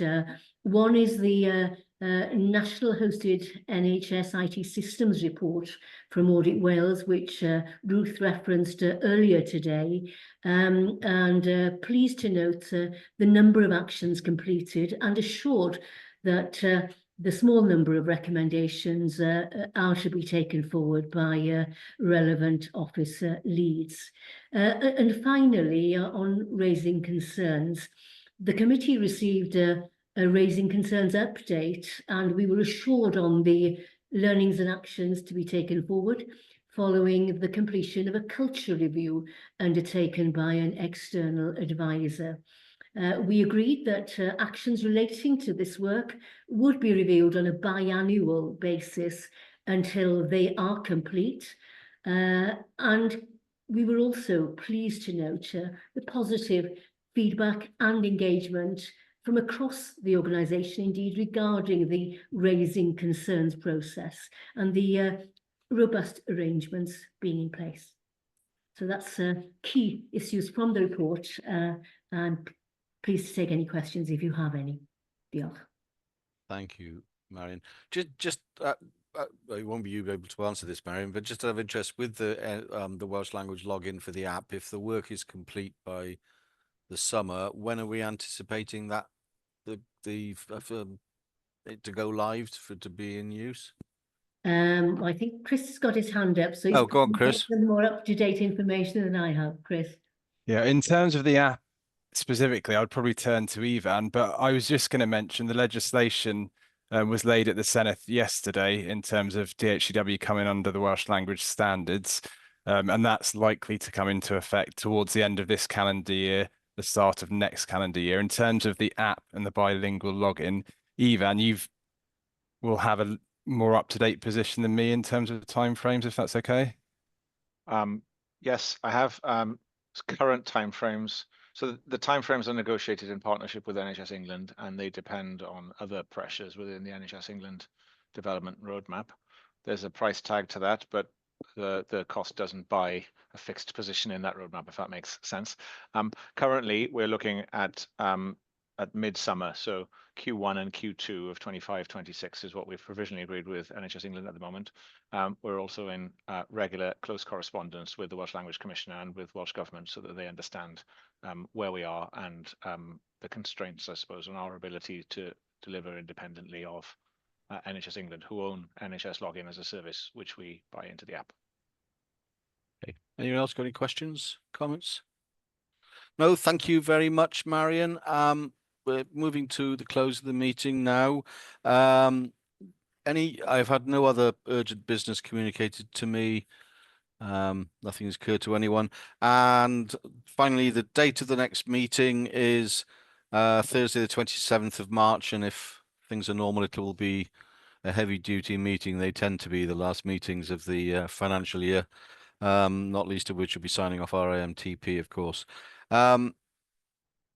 I bring the meeting to a close. Thanks to everyone who's been with us today, all the people who've joined and observed the meeting, and have a good rest of the day.